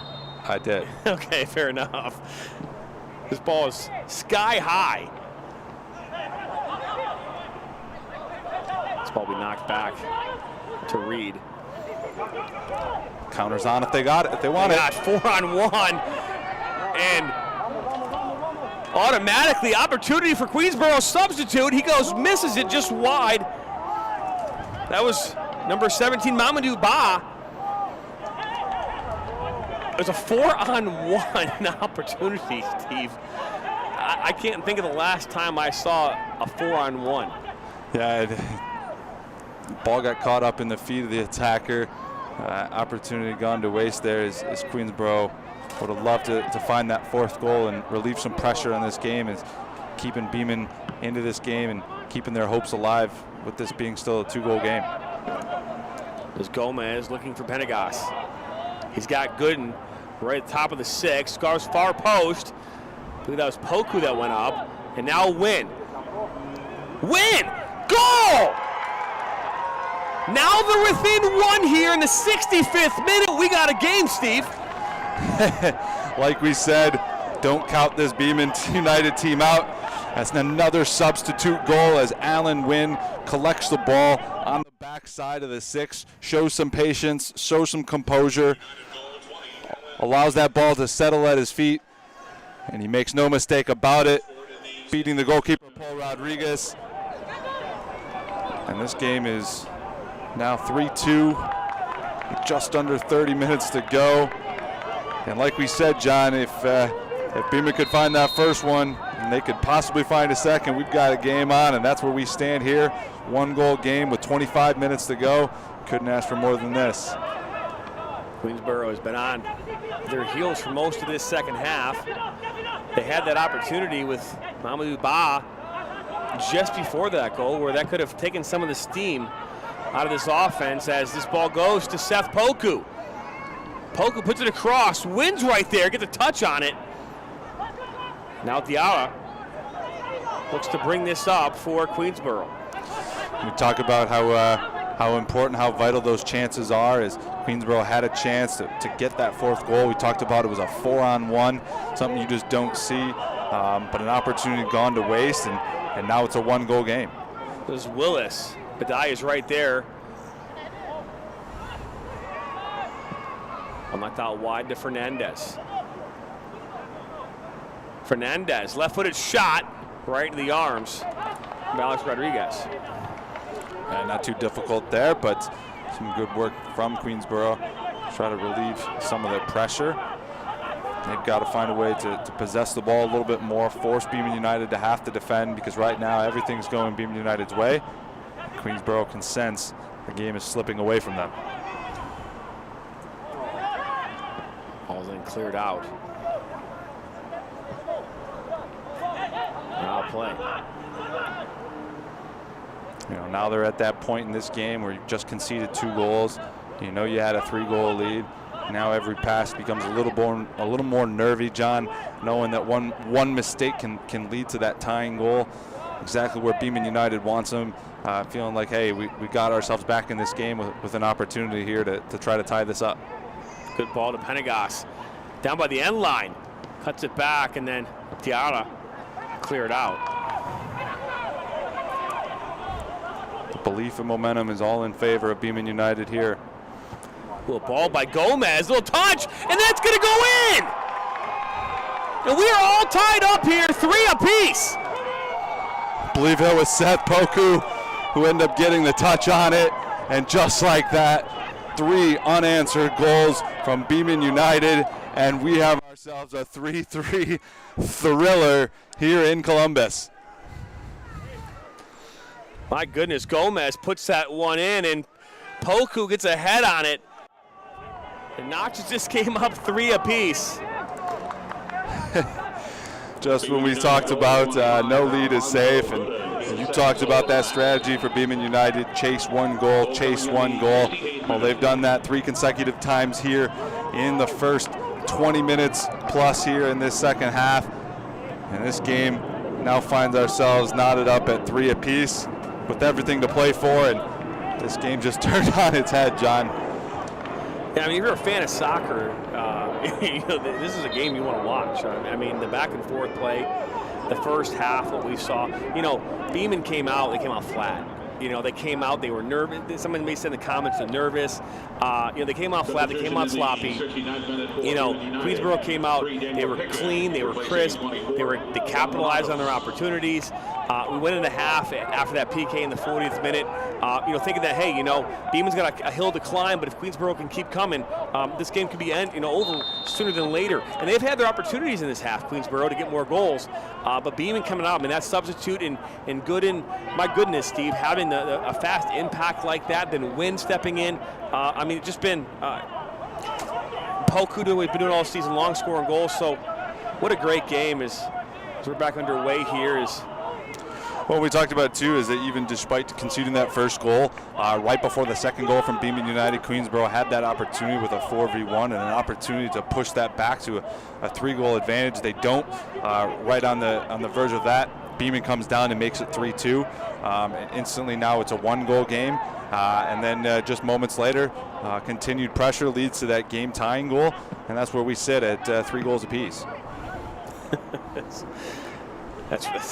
I'm looking at the comments section, and someone's saying check the IDs of all the players. That's the same team from the first half. But it is It is in seconds. Gomez will play this back centrally to Badai and wide to Garcia. Poku back to Garcia. Garcia puts his far post, wins wide open. A touch by Poku just over the bar. Another great attack and build up from Beaman United. A ball played up and over the top, finds Alan Wynn here on the near side. He's able to get that ball back into the middle, find his teammate Seth Poku, who's unable to put that shot up on frame. But Beaman United, again, looking like the more dangerous team here. The momentum swing in this one is big. We talked about it in the opener and a half, how many goals both these teams have scored. Coming into this, Beaman had 9 shutouts. You had Queensboro having 6. They only allowed each a total of, I think it was 13 goals this season in total. Tonight alone they've allowed 3 and scored 3. So this is the action-packed game that we were expecting. Both these teams fighting for a chance to play in a national championship on Sunday. Yeah, and I think, you know, if you're going to find your way to earn a national championship and earn your way into the national title game, you've got to earn it, and you've got to go through some battles and tribulations. And tonight we've seen a 3-0 lead dissipate just in the matter of minutes after halftime, and both teams doing everything they can to try to earn their way into that final. Garcia just goes right into Anderson Holt and needs to be called for a foul. Shocked we haven't seen any discipline here tonight, but I think the referee's been doing a really good job controlling the players, controlling the game, allowing a bit of physicality to still exist within the game, but it's been a well-refereed match and letting the players decide this game. And we've had 6 goals back and forth and up and down action. Can't ask for anything more than this, huh, John? No, and that's why we made the long drive from Detroit to Ohio. We'll watch some good action here on this Friday and Sunday. That was Daniel Picken. Yeah, while we were attending some things, number 3 Daniel Picken came in for Beaman United, replacing number 24 Juan Panagos.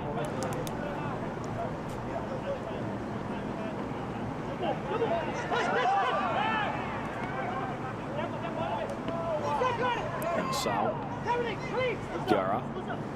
Looks like Yara's now holding up. He's went down. Yeah, it looked like he felt something just on the play before, came up a little gingerly, and right there, he unable to even play the ball as he drops to his feet and goes down. Looks like he's cramping here as the coaches are helping him out.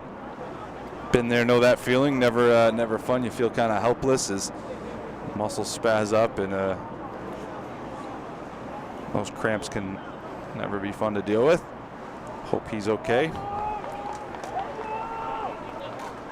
It's the worst. Ever get those when you're laying in bed, wake up in the middle of the night? Oh, the worst. I think we've all experienced that on some level. All right, so what's worse, the calf or the hamstring? Or maybe it's like the foot. I think the calf, because you know, even the hamstring you kind of hold up, but the calf, then you start bending your knee. I don't know. I'd go hamstring just because I feel like it's more restrictive. But either way, they both suck. It's the worst. They're both not comfortable. Badai for Beaman United puts his one back in. Gomez gets a head on as now Rodriguez will come out. Someone in the booth here mentioned they didn't want to see overtime when it was 3-0. I think that's who said that? Someone over here. I don't know. It wasn't me. But I feel like that's how we've gotten here. The soccer gods have said, hey, if you're going to be in Columbus tonight, you might as well be there for a while. It's ball played out to win, but Holt steps in to intercept. And again, there's still a lot of time left here in the second half. I wouldn't be shocked if we saw 2 or 3 more goals. And as this ball rolled back and skipped to Rodriguez. This is usually when we start talking food, John, but there's too much soccer to be talking food tonight. There is.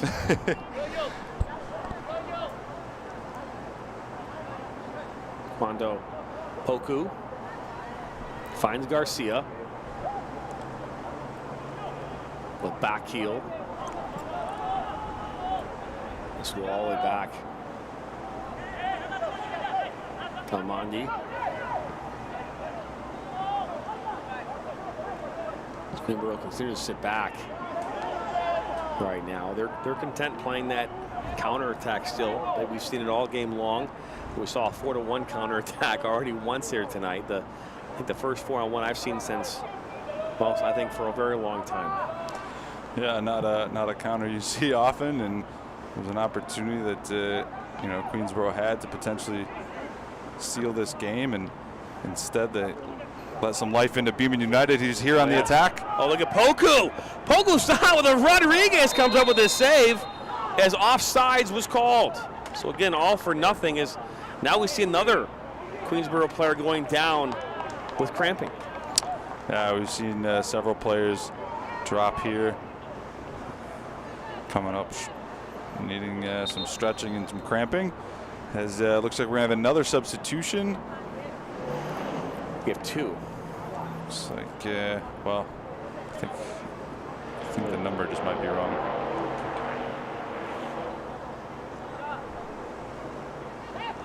Oh, yeah. Well, no, Laza's going to come off, so.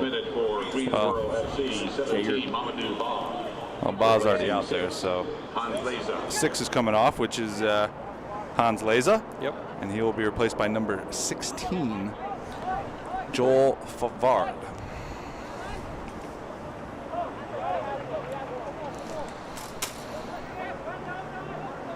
So Joel Favard steps on.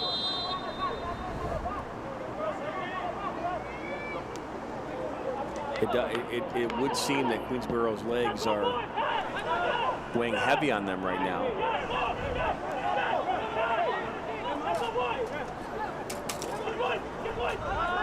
Dispossessed, and Mondi will play this out wide and long to Allen Wynn.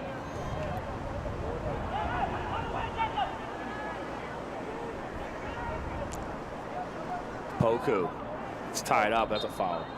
So I got to say this. So someone just on YouTube said, "My team don't jiggle jiggle. It folds." I love it. I love it. It's all right. As Garcia. They don't dribble, you know. Did you riding your Fiat down here? Michael Reed. Oh, Garcia puts it in. Touch. I believe that was Poku that got a touch on it. And then Rodriguez comes up with it.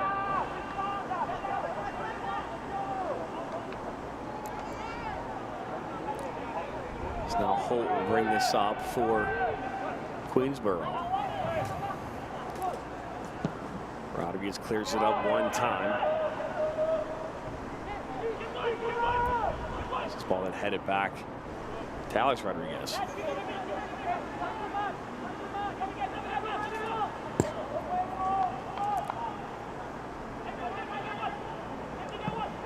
Ball put up.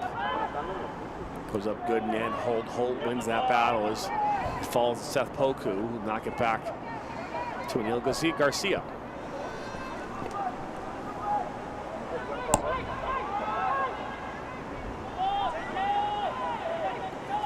Michael Reed going back to Mondi and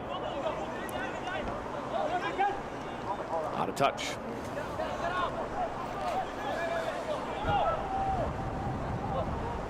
Now Gomez picked his pocket with Sau, and he went down. Sau was cramping up. And now for a corner. We're just keep seeing Queensboro's players falling to the turf, unable really to deal with this humidity and heat here in Columbus. It's been a muggy day. Rain came through here earlier this afternoon, but they got to find a way to stay hydrated. Yeah, definitely taking its toll on the players here. And Beaman United will look to exploit that advantage. As Gomez puts this one in near post, Rodriguez punches it. This is then played back to Mondi. He'll play it back to Gomez. Looking for their fourth unanswered goal as Rodriguez comes out. He's able to collect.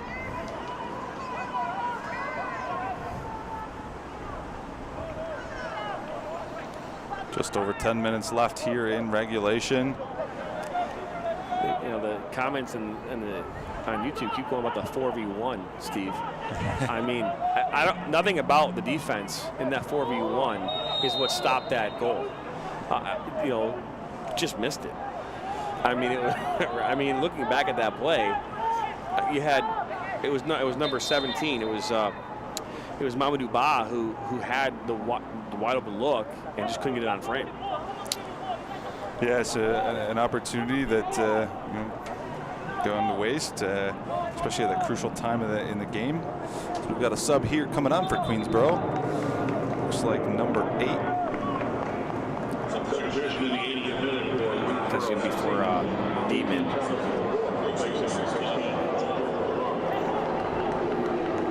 Looks like number 19 is coming up. Michael Jones Jr. Yeah, Michael Jones Jr. He's going to replace number 16, Anil Garcia. Replacing 8, Quadro Poku. I heard something about Poku. Did he come off too? No, I don't. No, it was number 8 checking in for Queensboro. Oh, okay. That's yeah. There's Mario Salguero checking in. And don't know exactly who he replaced, but now Win. Then on touch.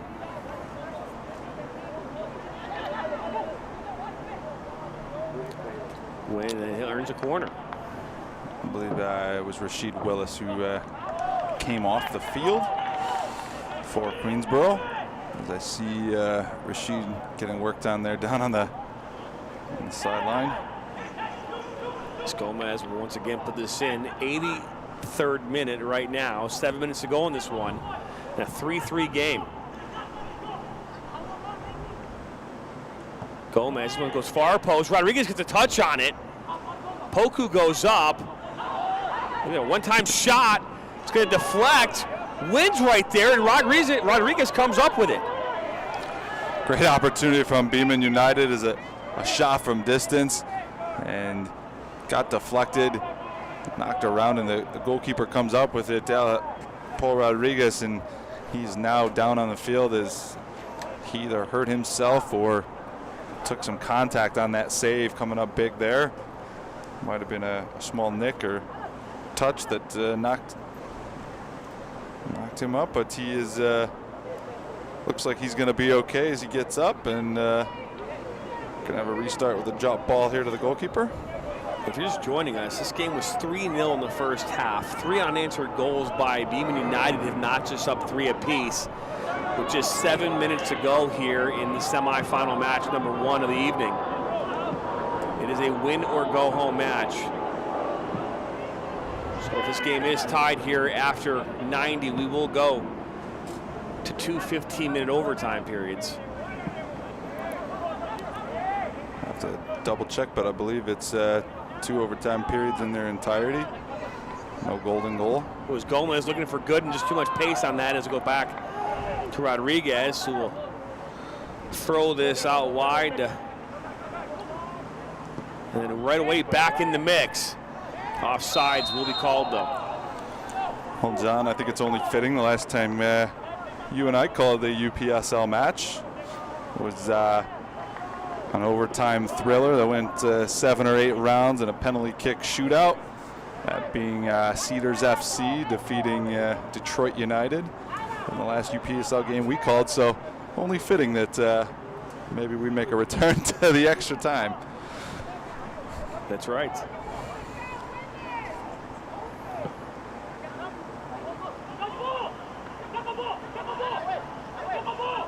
Quango Poku knocks this back to Alex Rodriguez.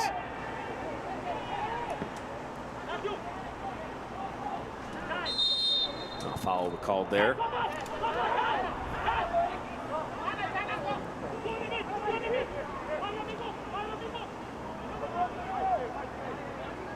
This ball is played into Poku. Gooden. And knocks this one out wide. Ball put into Gooden and it's cleared out. Not out of danger as Queensboro Poku plays it out wide.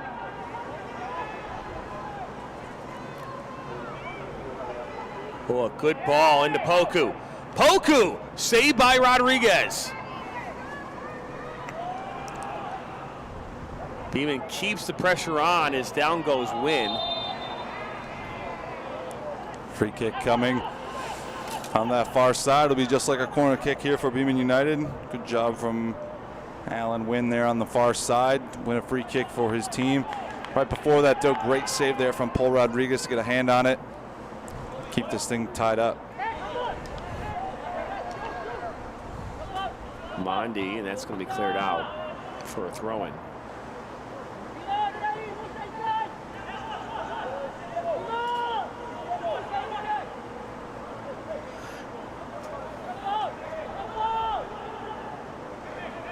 Pick in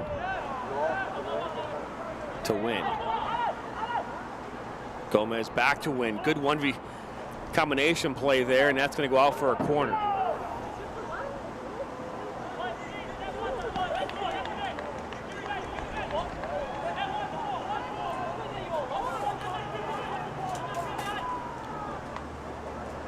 The 11th corner of the night here for Beaman United. I think it might be 13. Oh, shoot. Oh, yeah, I had 11, but hey, it's... Gomez puts us in far post. It's going to go over everyone and out for a goal kick. 87th minute in a 3-3 game that started off 3-0 in favor of Queensboro. And now they find themselves up, sorry, not up, but find themselves in a draw here right now, 3-3.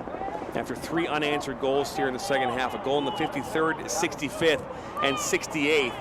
And that's where we are right now here with just 3 minutes to play in regulation.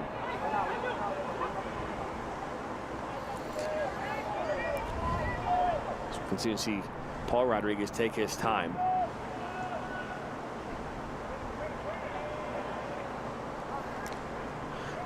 Obviously been a game of 2 halves.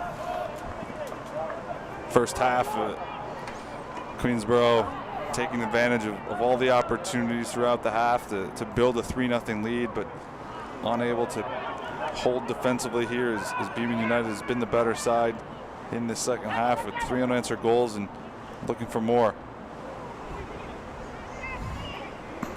Now Sale. Oh, that's a tackle. He's going to be getting a yellow card, the first yellow card of the night. Yeah, pretty textbook there. Poku knew he was beat, committing the tactical foul there, reaching back as he was poking at the attacker and picks up the yellow card, first of the game. It's hard to believe that in the semifinal of UPSL national final, the first yellow card is in the 88th minute.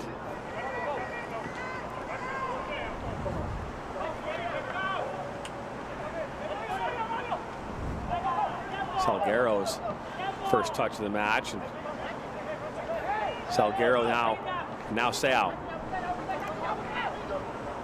He's got Fernandez here on the near side. Decides to play it back to Salguero.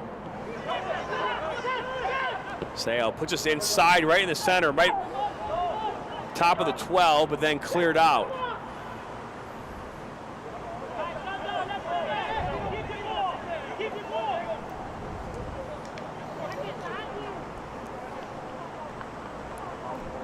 We are in the 89th minute. Struggle over here on this near side, but Beaman comes away with it as it's cleared up, looking for Gooden.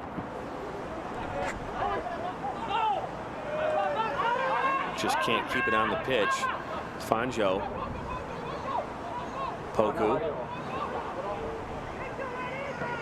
Plays it out wide. Michael Jones Jr. down by the end line, right to Rodriguez. The win was right there, that rebound, but Rodriguez able to come up with it.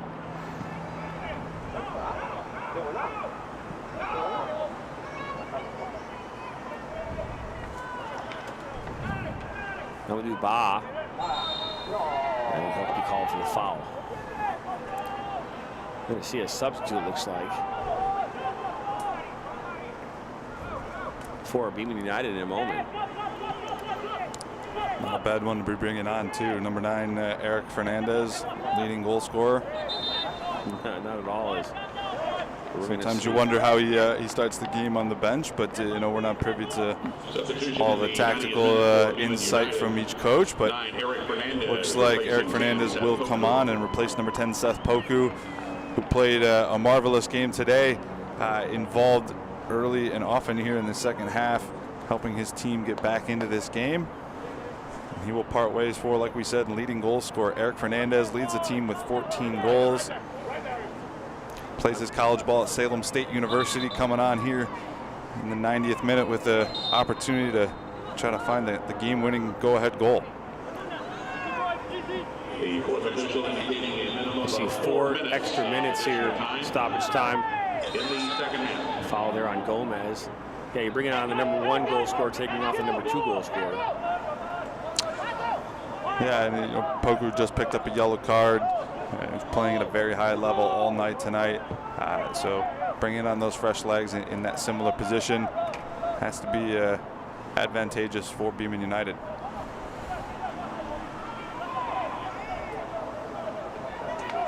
So throw it on his far side. Referee's going to bring it back.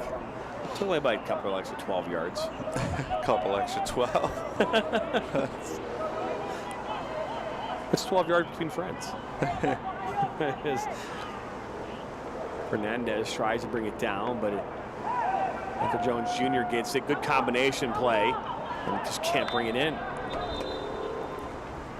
Looks as though we're going to see a yellow card. Yeah, something must have been said as the referee immediately as that ball went out of bounds went over and had a word with I think that was number 10 Fernandez. Queensboro player. Yeah, that was Diego Fernandez. The referee's allowed a lot tonight, but apparently a little too much was being said. As referee is gonna get us back going here. Nope. Still having an issue with throwing it for relocation, it seems like. I think he just wanted to blow his whistle 5 more times. Fair enough. This ball is switched. Pickens able to win it.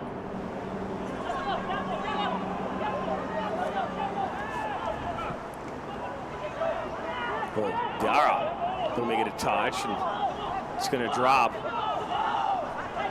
How's okay?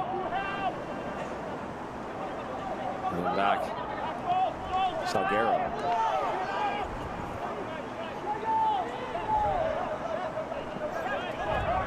3-3 game with just 1 minute to go here in regulation.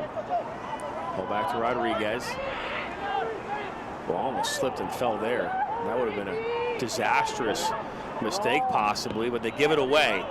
Wynn has it. They've got the numbers. Finds Fernandez, and they're going to say he was off. That was close. Queensboro doing everything here to just give the game away to Beaman United. Take advantage of the turnover, but ball played just maybe a step and a half late. Offsides is the call, and Queensboro will fight on to see another possession. Just under a minute left in stoppage time here. The minimum 4 minutes. Can't imagine that we'll have much longer.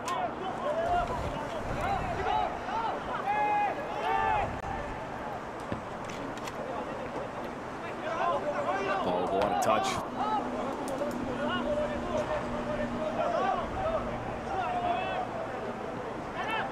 Dara pitches in the middle. Not a bad ball at all. Savara, and Rodriguez comes up with it. Salvador had a chance. Joshua did as that ball skirts past Sal, and Gooden comes up with it for Beaman. That's a foul. Give me a whistle, Steve. I can do this too.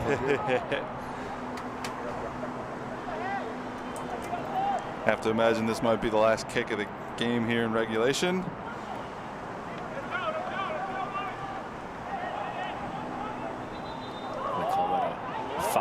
Pushing maybe? No, I think he's just giving a throw into Beaman as a slight deflection.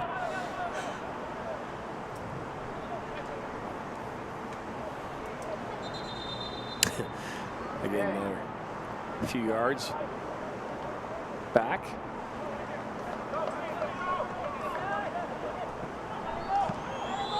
And there you have it. We are headed to overtime. Well earned, well fought. We talked about it. Beaman United needed one goal to get the ball moving in that second half, and not only were they able to find one goal, they were able to find all three, battle back into this game, and send this thing to extra time, knotted up at 3 apiece. 30 more minutes to come, John. 30 more minutes to go, which will add to our additional game here we've got later on this evening, which I am sure will delay the start of that one. Don't go anywhere. Overtime coming up next. 3-3 is the score here in regulation. Queensboro 3, Beaman United 3. We'll be right back.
Sports performance data are everywhere. Knowing how to use that data is the key to a competitive advantage. That's why we developed StatLink. StatLink software turns your data into the information you need to improve team and player performance, assess player ability, track progress, or discover the perfect lineup, all from your phone or iPad. StatLink. Know your team. Official stats provider of the UPSL.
Welcome back here into historic Columbus Crew Stadium on this Friday evening for not one but two games. We've got a good one here. Game that started off 3-0 in favor of Queensboro FC. 3 unanswered goals in the second half, and now we are headed to overtime where 2 15-minute periods must be completed. So no matter who scores or what happens in the next 30 minutes, got to be finished. Yeah, and I think rightfully so. I think this game was a tale of two halves. Queensboro took advantage in the first half, found a way to get those 3 goals and give themselves a 3-goal cushion, which more times than not will be enough to see you through to the next round. But an experienced squad like Beaman United, we talked about them coming back throughout this tournament, overcoming some deficits before. They showed that composure. They were able to net one in the first few minutes of the second half, which led to a second. Eventually able to find that third equalizer and send us to extra time. Yeah, I just saw the athletic trainer get a protein drink, I think, or Gatorade to the referee crew. The commentators need some, hydration too. We get tired from talking every day. I will never complain about being tired up in the booth. I think the one time we had a game over at the Hawk where it was far too cold and windy for the attire that I brought that day. That's about the only time I've ever really complained up in the booth. But I think that was the day I was using the tarp as a jacket. But that's right. That was a long time ago. That was back in May. It was. It was May. It was actually March '93. That's right. If you don't know, in Michigan we have like only 2 seasons, winter and spring. So a very long spring. As we're about to get back underway here again, 15 minutes in the 15 minutes of extra time here, first half, then second 15, and if we're still knotted up, head to a shootout. So we saw a substitution come on here. Number 17 is going to come off. Number 13 is going to step on. So Mathis Tonin steps on now for Beaman United. So we're back underway. Officially in extra time here for this first game of the evening. Diarra.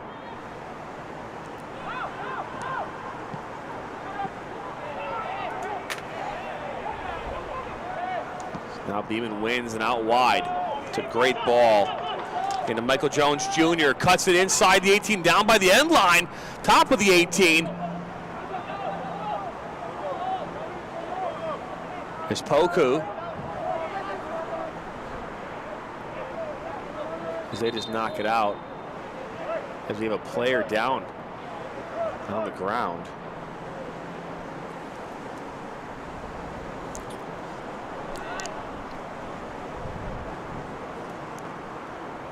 Is that Amandi? It is.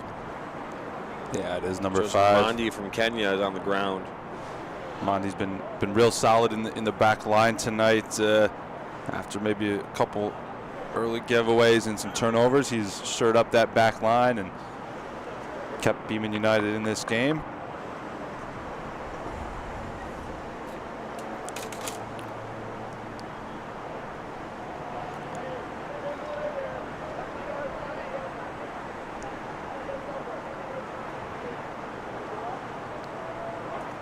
He's back up. For Beaman United is we might see another change as the fourth division is counting his substitution slips to see if he's at 7.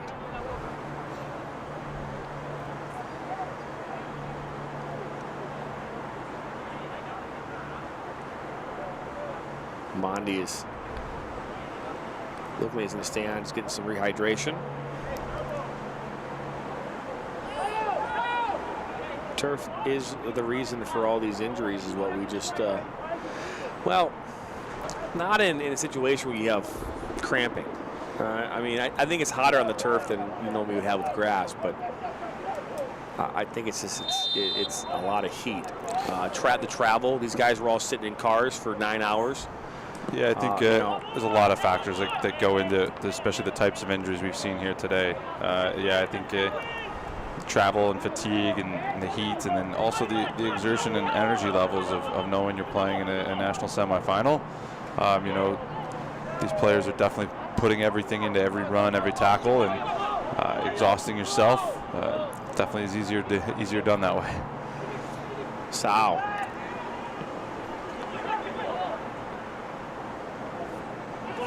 This ball be played by Poku.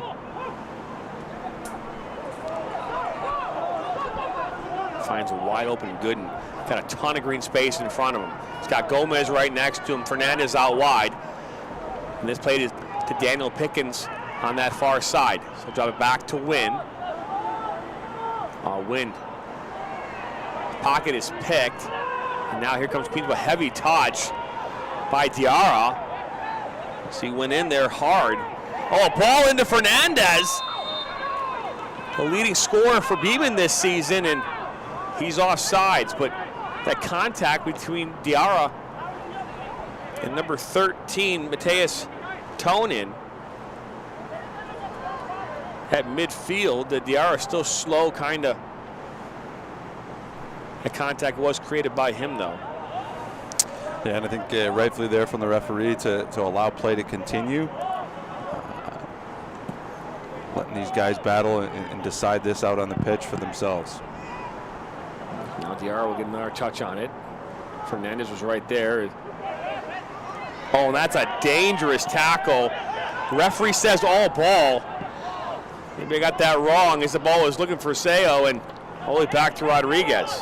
Well, I think what happened was the referee gave advantage to Diarra for getting tackled, then losing that next touch, and instead of bringing back that foul, the ball then continued on to his teammate, and he allowed play to continue.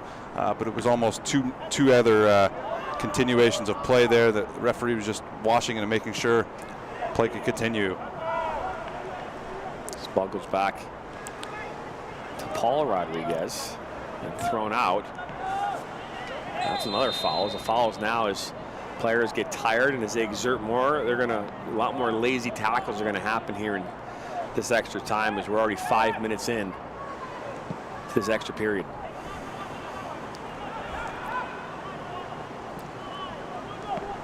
Ball played inside to Pavard, and ball put into a wide open, and that's a shot by Rodriguez, saved by Rodriguez, but the shot by Mohamed Ba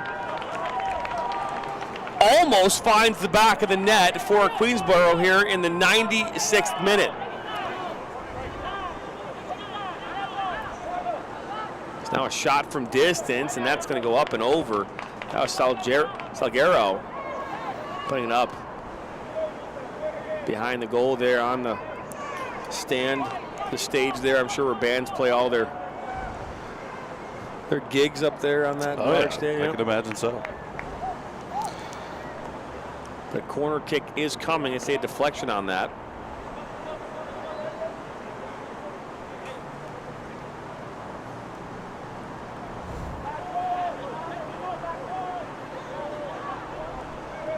Sarah will take this once again for Queensboro. They scored their first goal of the match on a corner kick in the 2nd minute. As the ball will skip over to Fernandez, and he'll watch it go out for a throw-in.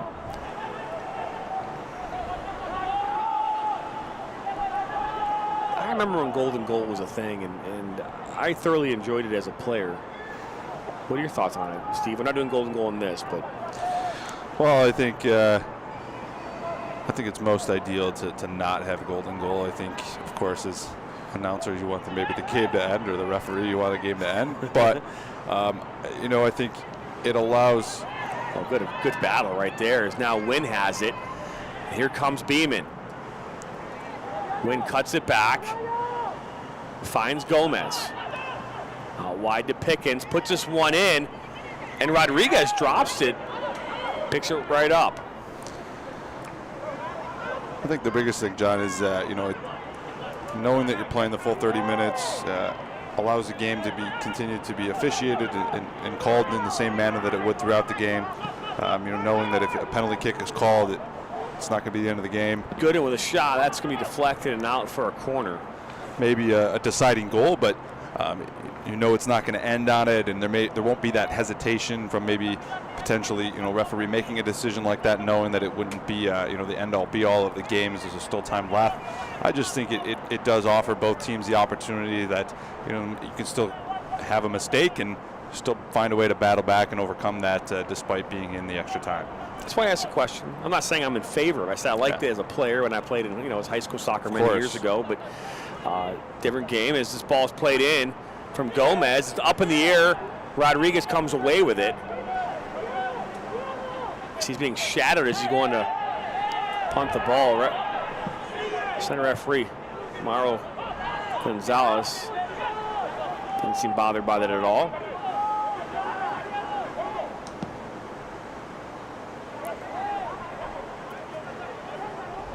As Wynn slips up, Gary right there. Intercepted. This ball's going to kind of bounce around. Oh, a mistake. Gomez with a shot. He buries it back of the net. And Beaman United come back with a 4-3 lead here in extra time. A mistake from Mamadou Ba trying to play a one-time clearance. Gets his foot on it, but it doesn't go where he wants to as the ball goes negative. Falls right to the feet at Christian Gomez, who makes no mistake about it. As we see here, a misplayed ball. Gomez takes it down off the chest, gets it onto his left foot, buries it into the bottom corner. And Beaman United with 4 unanswered goals here in the second half and extra time. Now lead 4-3 with just 5 minutes left in this first half of overtime. So Gomez is going to step off. He'll be replaced by number 6, Austin Moranzoni. Beaman United goal 12, Christian Gomez. Christian Gomez is active all night in and around the goal area, creating opportunities for Beaman United. Finally, his hard work pays off and comes by the means of a go-ahead goal here in the first half of extra time. Sale. Wide to Ba.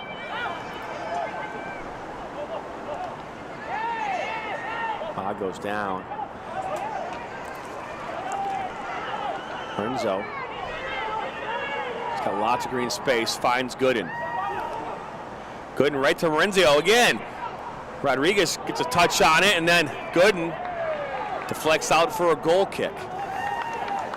Good work again from Beaman United. Alfonso Gooden and the newly substituted Moranzoni coming on and making good combination play, creating opportunities. Beaman United not settling for that 4-3 advantage, still looking for more goals.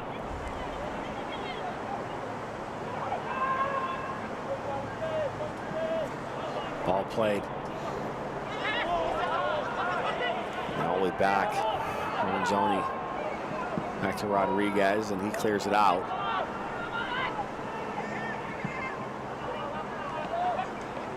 There's Poku.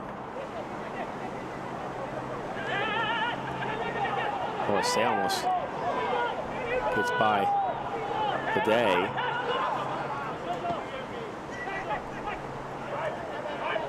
Michael Jones Jr.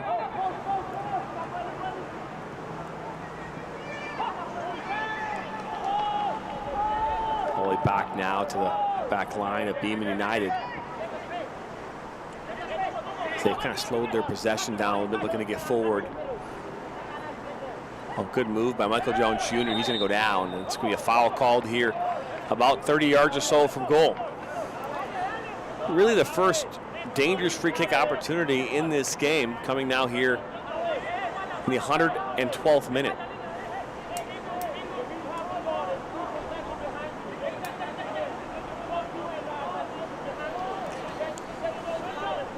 Absolutely unbelievable turnaround here. We talked about this Beaman United team overcoming deficits and not giving up, and it's just been a team-spirited comeback here tonight. Swin will put this one in. It's not a bad ball. Too much pace on it as it goes out for a goal kick.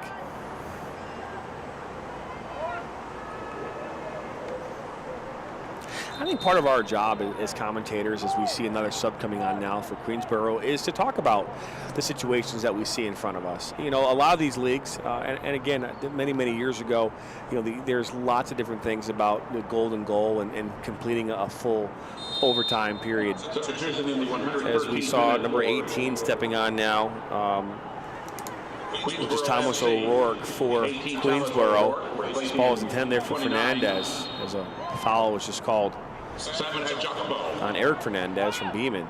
But just talking about like what we see in front of us, right? I think having that conversation, because as the game continues to evolve here in the United States, you know, the UPSL and the leagues, like, I mean, they have over 400 member teams in their league, and this is a national championship, and you know, is there a conversation about changing overtime rules? I know we follow FIFA. I mean, many years ago, the World Cup was decided on golden goals. You know, so not saying that I like the idea of doing that. As a player, I liked it because it was, you know, go out there, win a game, and be done. It was exciting. It was an exciting finish.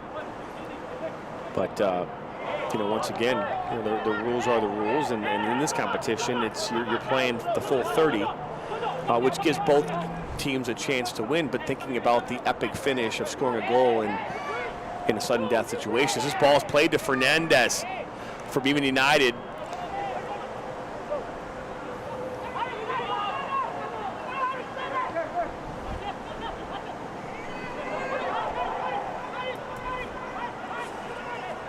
They continue to possess the ball, getting real no urgency to move the ball towards the goal. It's all about put across, and Fernandez gets a head on it and goes over the touchline for a goal kick. Yeah, I think as a player, I don't know, I think you enjoy the sudden thrill of victory and then those golden goals, but at the same time, you know, knowing that if a mistake happens or an unlucky bounce happens, knowing you still have time to respond and react, I think is also one of those things that a lot of players would be in favor of. And that'll do it here in this first half of extra time. It's 4-3 right now here in favor of Beaman United.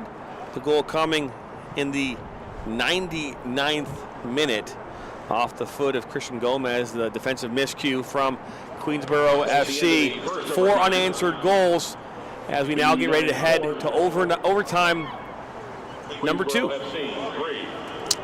Yeah, and Queensboro now is in position they haven't been in all night, where they trail. You've got to find a way back into this game if they want to either find a way to win this in the second half of overtime or find an equalizer and send this to penalty kicks. Don't go anywhere, we'll be right back. You've been watching the UPSL semifinal matchup. Queensboro 3, Beaman United 4. We'll be right back.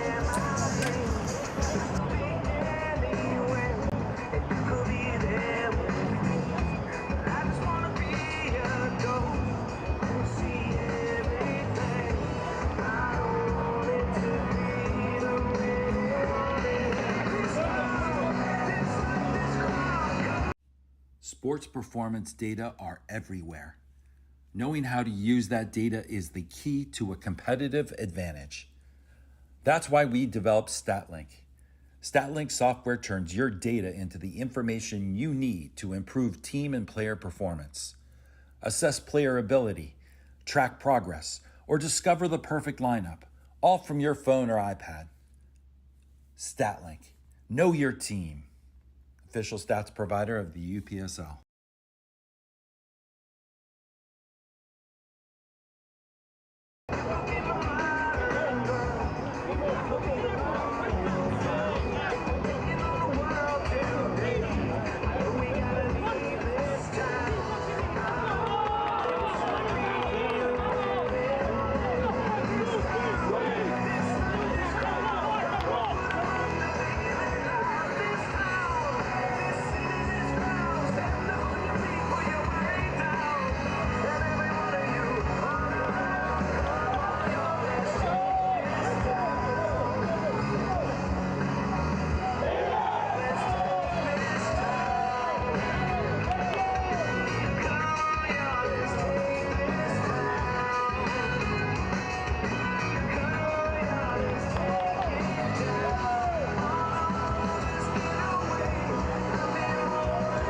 22nd minute.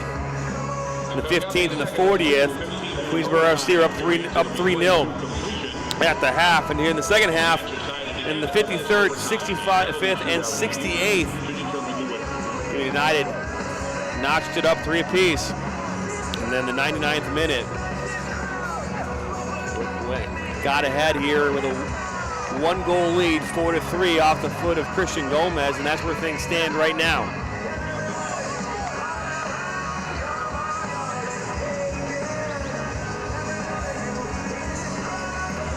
It's a real big overloaded side here on this near side as the ball goes back to Rodriguez. As he plays this up. Little flick as Queensboro looking to attack here in this second overtime period. That's Sau. Knocks it out wide. Shot low. Saved by Rodriguez. Pushes it aside for a corner now coming up here for Queensboro FC.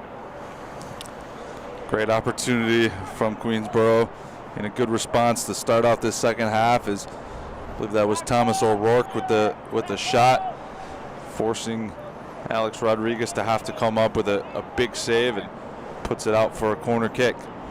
Sau will once again take this for Queensboro as this ball comes in, far post. And that's going to go out. No, it's going to hit up the flag, stay on, then go out, and it's out for a goal kick. You don't see that one too often. Hit the corner flag, bounce back in play, and then roll back out. No, you don't. There's a lot of things you don't see in a game. A lot of times you don't see a 3-0 game kind of diminish as fast as it did in this one. And then a lot of times you don't see a 4v1 that doesn't end in a goal. I mean, to be fair, it was 4v1. It was actually more like 3v0 because it was, they were all by themselves. And the comments on YouTube are pretty strong in regards to that whole play. In the 63rd minute, you're up at that point. I think they were 3-1, right? Yeah, 63rd minute. Yeah, they're up 3-1. You score that goal, it becomes 4-1. I mean, that might put this down. Might be the icing on the cake. But nope, that missed that opportunity. That keeps momentum alive for Beaman, and they continue. Because now they're taking it to the corner flag. I mean, knocked out for a goal kick.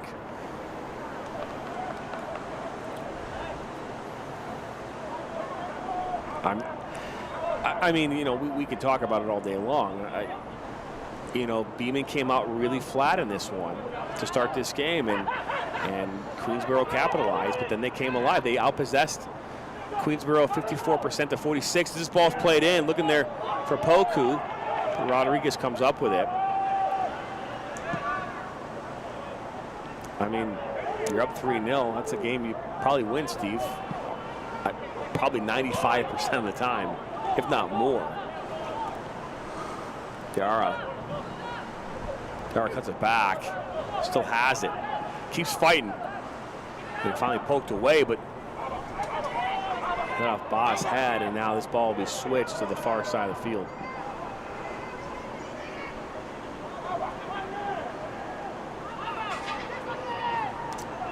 Good look on the switch there from Alfonso Gooden. It's a good job by Paul Rodriguez there to see it out as well. So it's back to Rodriguez and play this to Holt. There's a formation right now for Queensboro. All about getting numbers forward as this ball is looked to be switched and picked off there by Pickens. It's now Ba. Bring this up, a little heavy touch. And now it'll go up into the bleachers. Well, almost at the bleachers, beyond the goal. It's a bit of a distance to the bleachers from behind the goal in this stadium, huh? Commentators, what do you guys think about East Coast joining UPSL? It's a good question. I don't know if I have an opinion. I think the UPSL is a great league. It's got a lot of opportunities. It's one of the premier leagues in the country. It's got a national championship that you can fight for. Look where they're playing their game. They're playing in a Columbus Crew Stadium. I mean, Not many players get an opportunity to play in a game like this at a place like this, so I think it's great. Now a foul being called.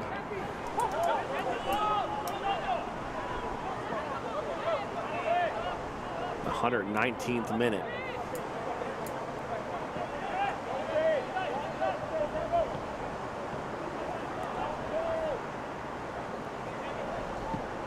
This ball played near side to Salguero. To put this one in.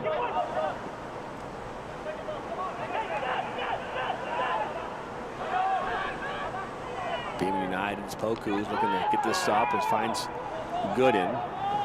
Knocks it out wide to Morenzio. Michael Jones Jr. And he'll go down by that corner flag and knock it back to Morenzio.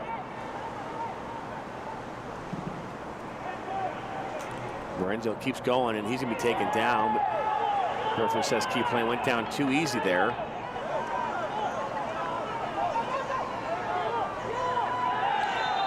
Saw goes down, and we might see another yellow card. And we do. That was Bidet. His first yellow card of the match. Sub coming in here for Queensboro. Mamadou Ba stepping off. He'll be replaced by number 12, David Santiago Ortiz. Yellow card in the 121st minute against Beaman United, charged to 13, Mateus Bonan.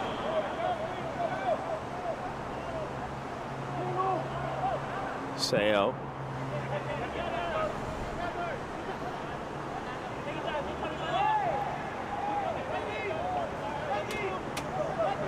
Ortiz.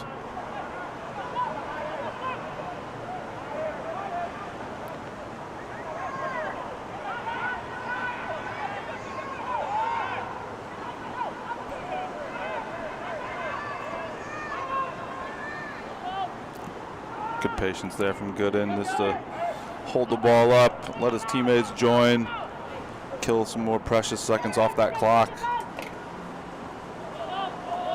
Pickens goes down, and there's some extra curvature there. Referee's going to come over and going to issue a yellow card. I'm not sure if that was that to Pickens. I'm assuming it was. It was, yes.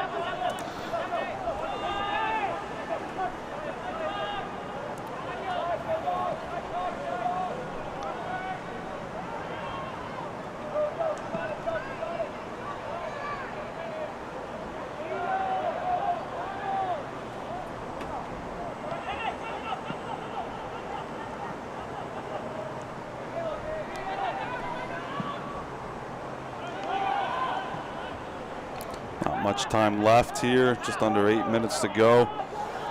Queensboro's really got to start throwing bodies forward, start taking some chances.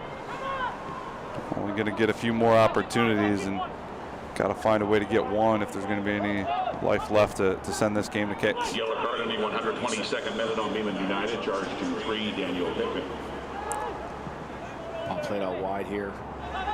His near side just goes past Alan Wynn and out for a throw-in.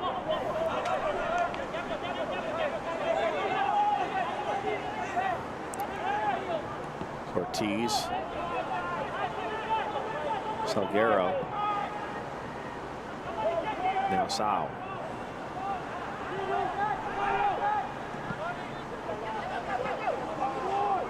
Vard finds Fernandez. Looks for a ball through the seam. It'll be shielded out by Bidet. Now for a goal kick.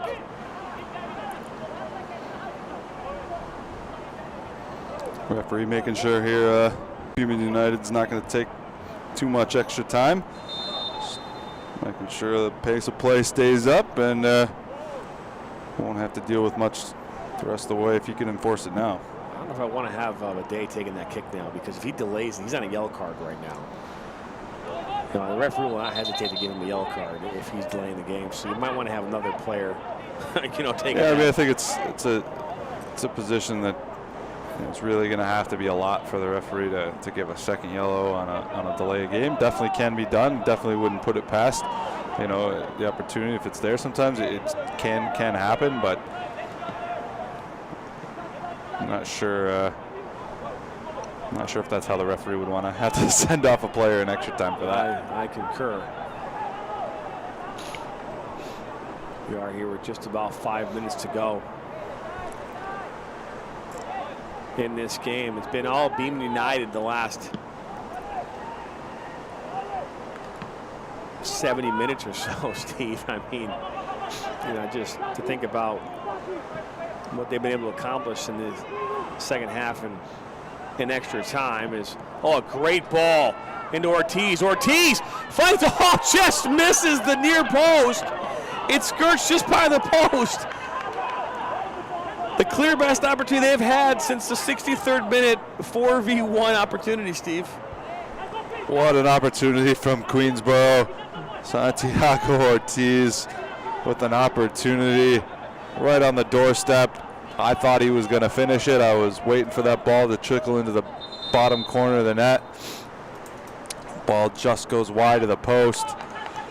Beaman United fans can exhale as a huge sigh of relief there as an opportunity goes to waste for Queensboro. Not many opportunities going to be left in this game. Those are the type of opportunities you got to take if you're going to battle back into this one. We talked about this all night, about taking advantage of opportunities when they come, and Queensboro was very good at taking advantage of those opportunities early in this match, taking advantage of some miscues, finding themselves up 3-0. But since then, it's been all Beaman United. Wynn now picks it up, looking for Gooden.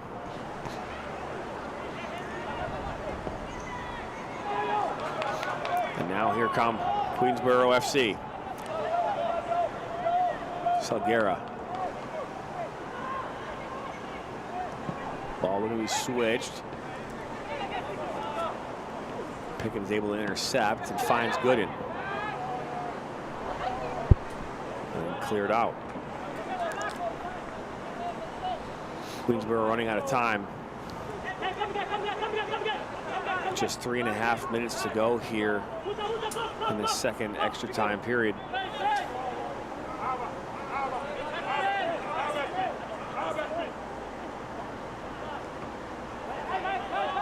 Makes it the conclusion of this one. Don't go anywhere. We'll have some post-game coverage. We'll have a chance to talk with the winning head coach.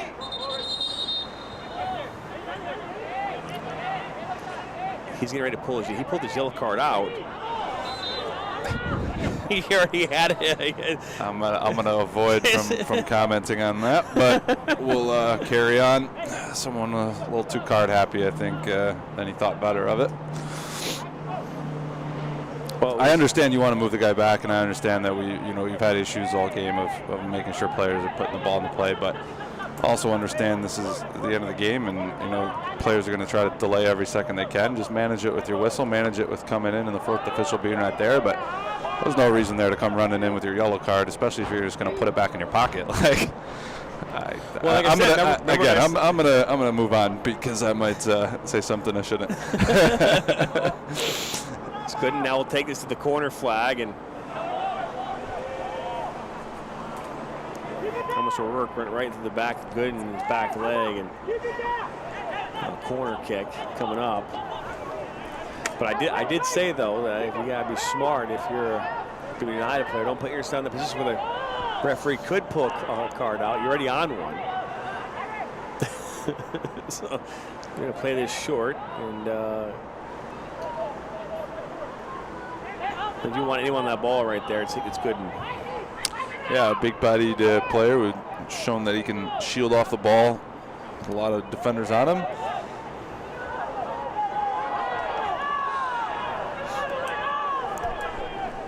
The referee missed that one. That was clearly knocked out by the Queensboro player, but we carry on.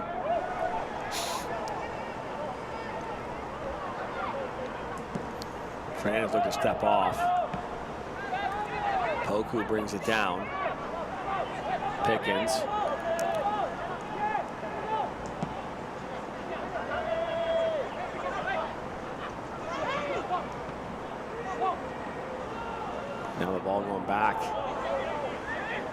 As Holt will put this back to Rodriguez.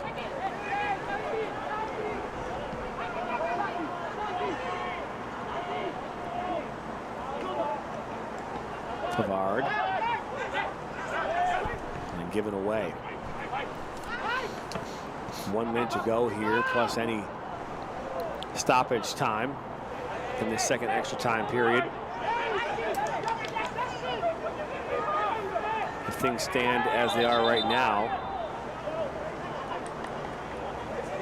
Beaman United will play on Sunday afternoon at 3:15 against the winner of our second matchup here this evening, Orange County FC, the Dodge City Toros.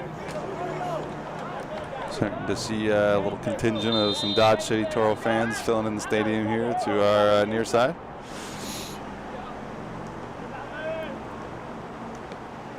It's good and collects this for Beaman United. The ball go back and then cleared up by Betty.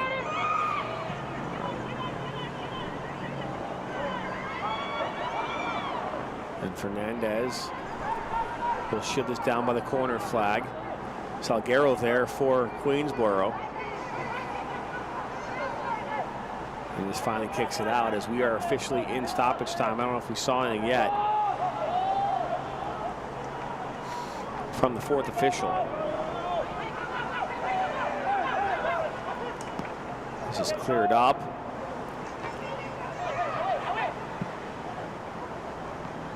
Actually hit off the possible hand there of Poku. Michael Jones Jr. will take this inside the 18 towards goal. A shot blocked by Rodriguez. The corner kick coming up here for Beaman United. Opportunity for Beaman to just kill this clock. There can't be much time left. Ball comes back in, Gooden right there. And knocked out for a throw-in. Ball thrown in to Poku. Switches it to Eric Fernandez. We'll go back to the corner flag once again.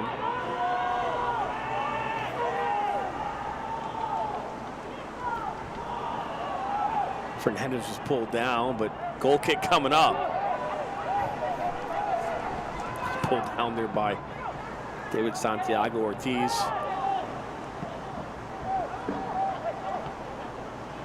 Really haven't seen much of it. It's at that one opportunity, you know, where not a wide open opportunity for Ortiz to get it on frame, missed the goal. He had beaten Rodriguez to the near side, just couldn't get it on frame. So that ball goes out of touch. And really since the end of the first half, it's been all Beaman United, and they have made their way in to the national championship game here on Sunday afternoon at 3 o'clock. And they'll face the winner of the Game 2 semifinal, Orange County FC versus Dodge City Toros, coming up next here on the UPSL YouTube channel. The final score, 4-3 here in overtime. Don't go anywhere. When we come back, we're going to have an interview with the head coach from Beaman United. And my goodness, what a game it was. We'll be right back.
So welcome back here into historic Columbus Crew Stadium as we get ready to have an interview. Steve Besk, my color commentator, is downfield level. We'll have an interview here with the head coach, Shinbar Nadam, with Beaman United in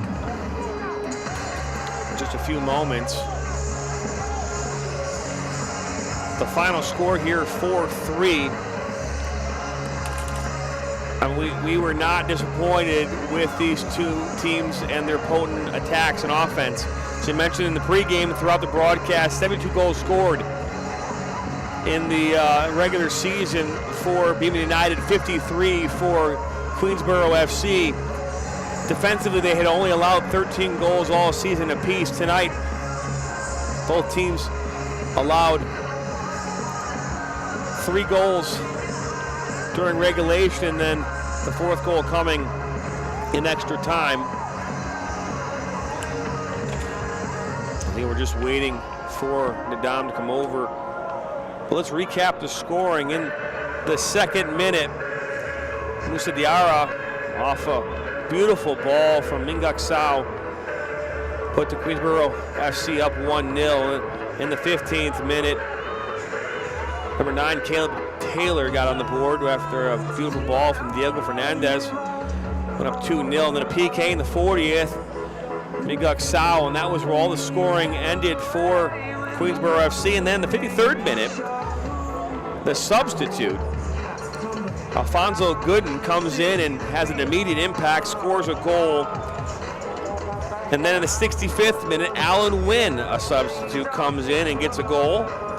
And then in the 68th minute, number 10, Seth Poku, comes away and gets the tying goal. And then in the 99th minute, Christian Gomez gave Beaman United the go-ahead goal and punched their ticket in the national championship, as we now go live here with Steve Besk downfield level with the head coach from Beaman United.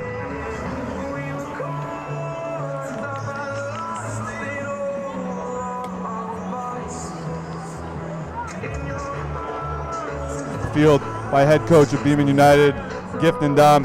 Gift, talk about the comeback. You guys go down 3-0 in the first half, but we talked in the booth about this team, and this team has shown resilience and come back before.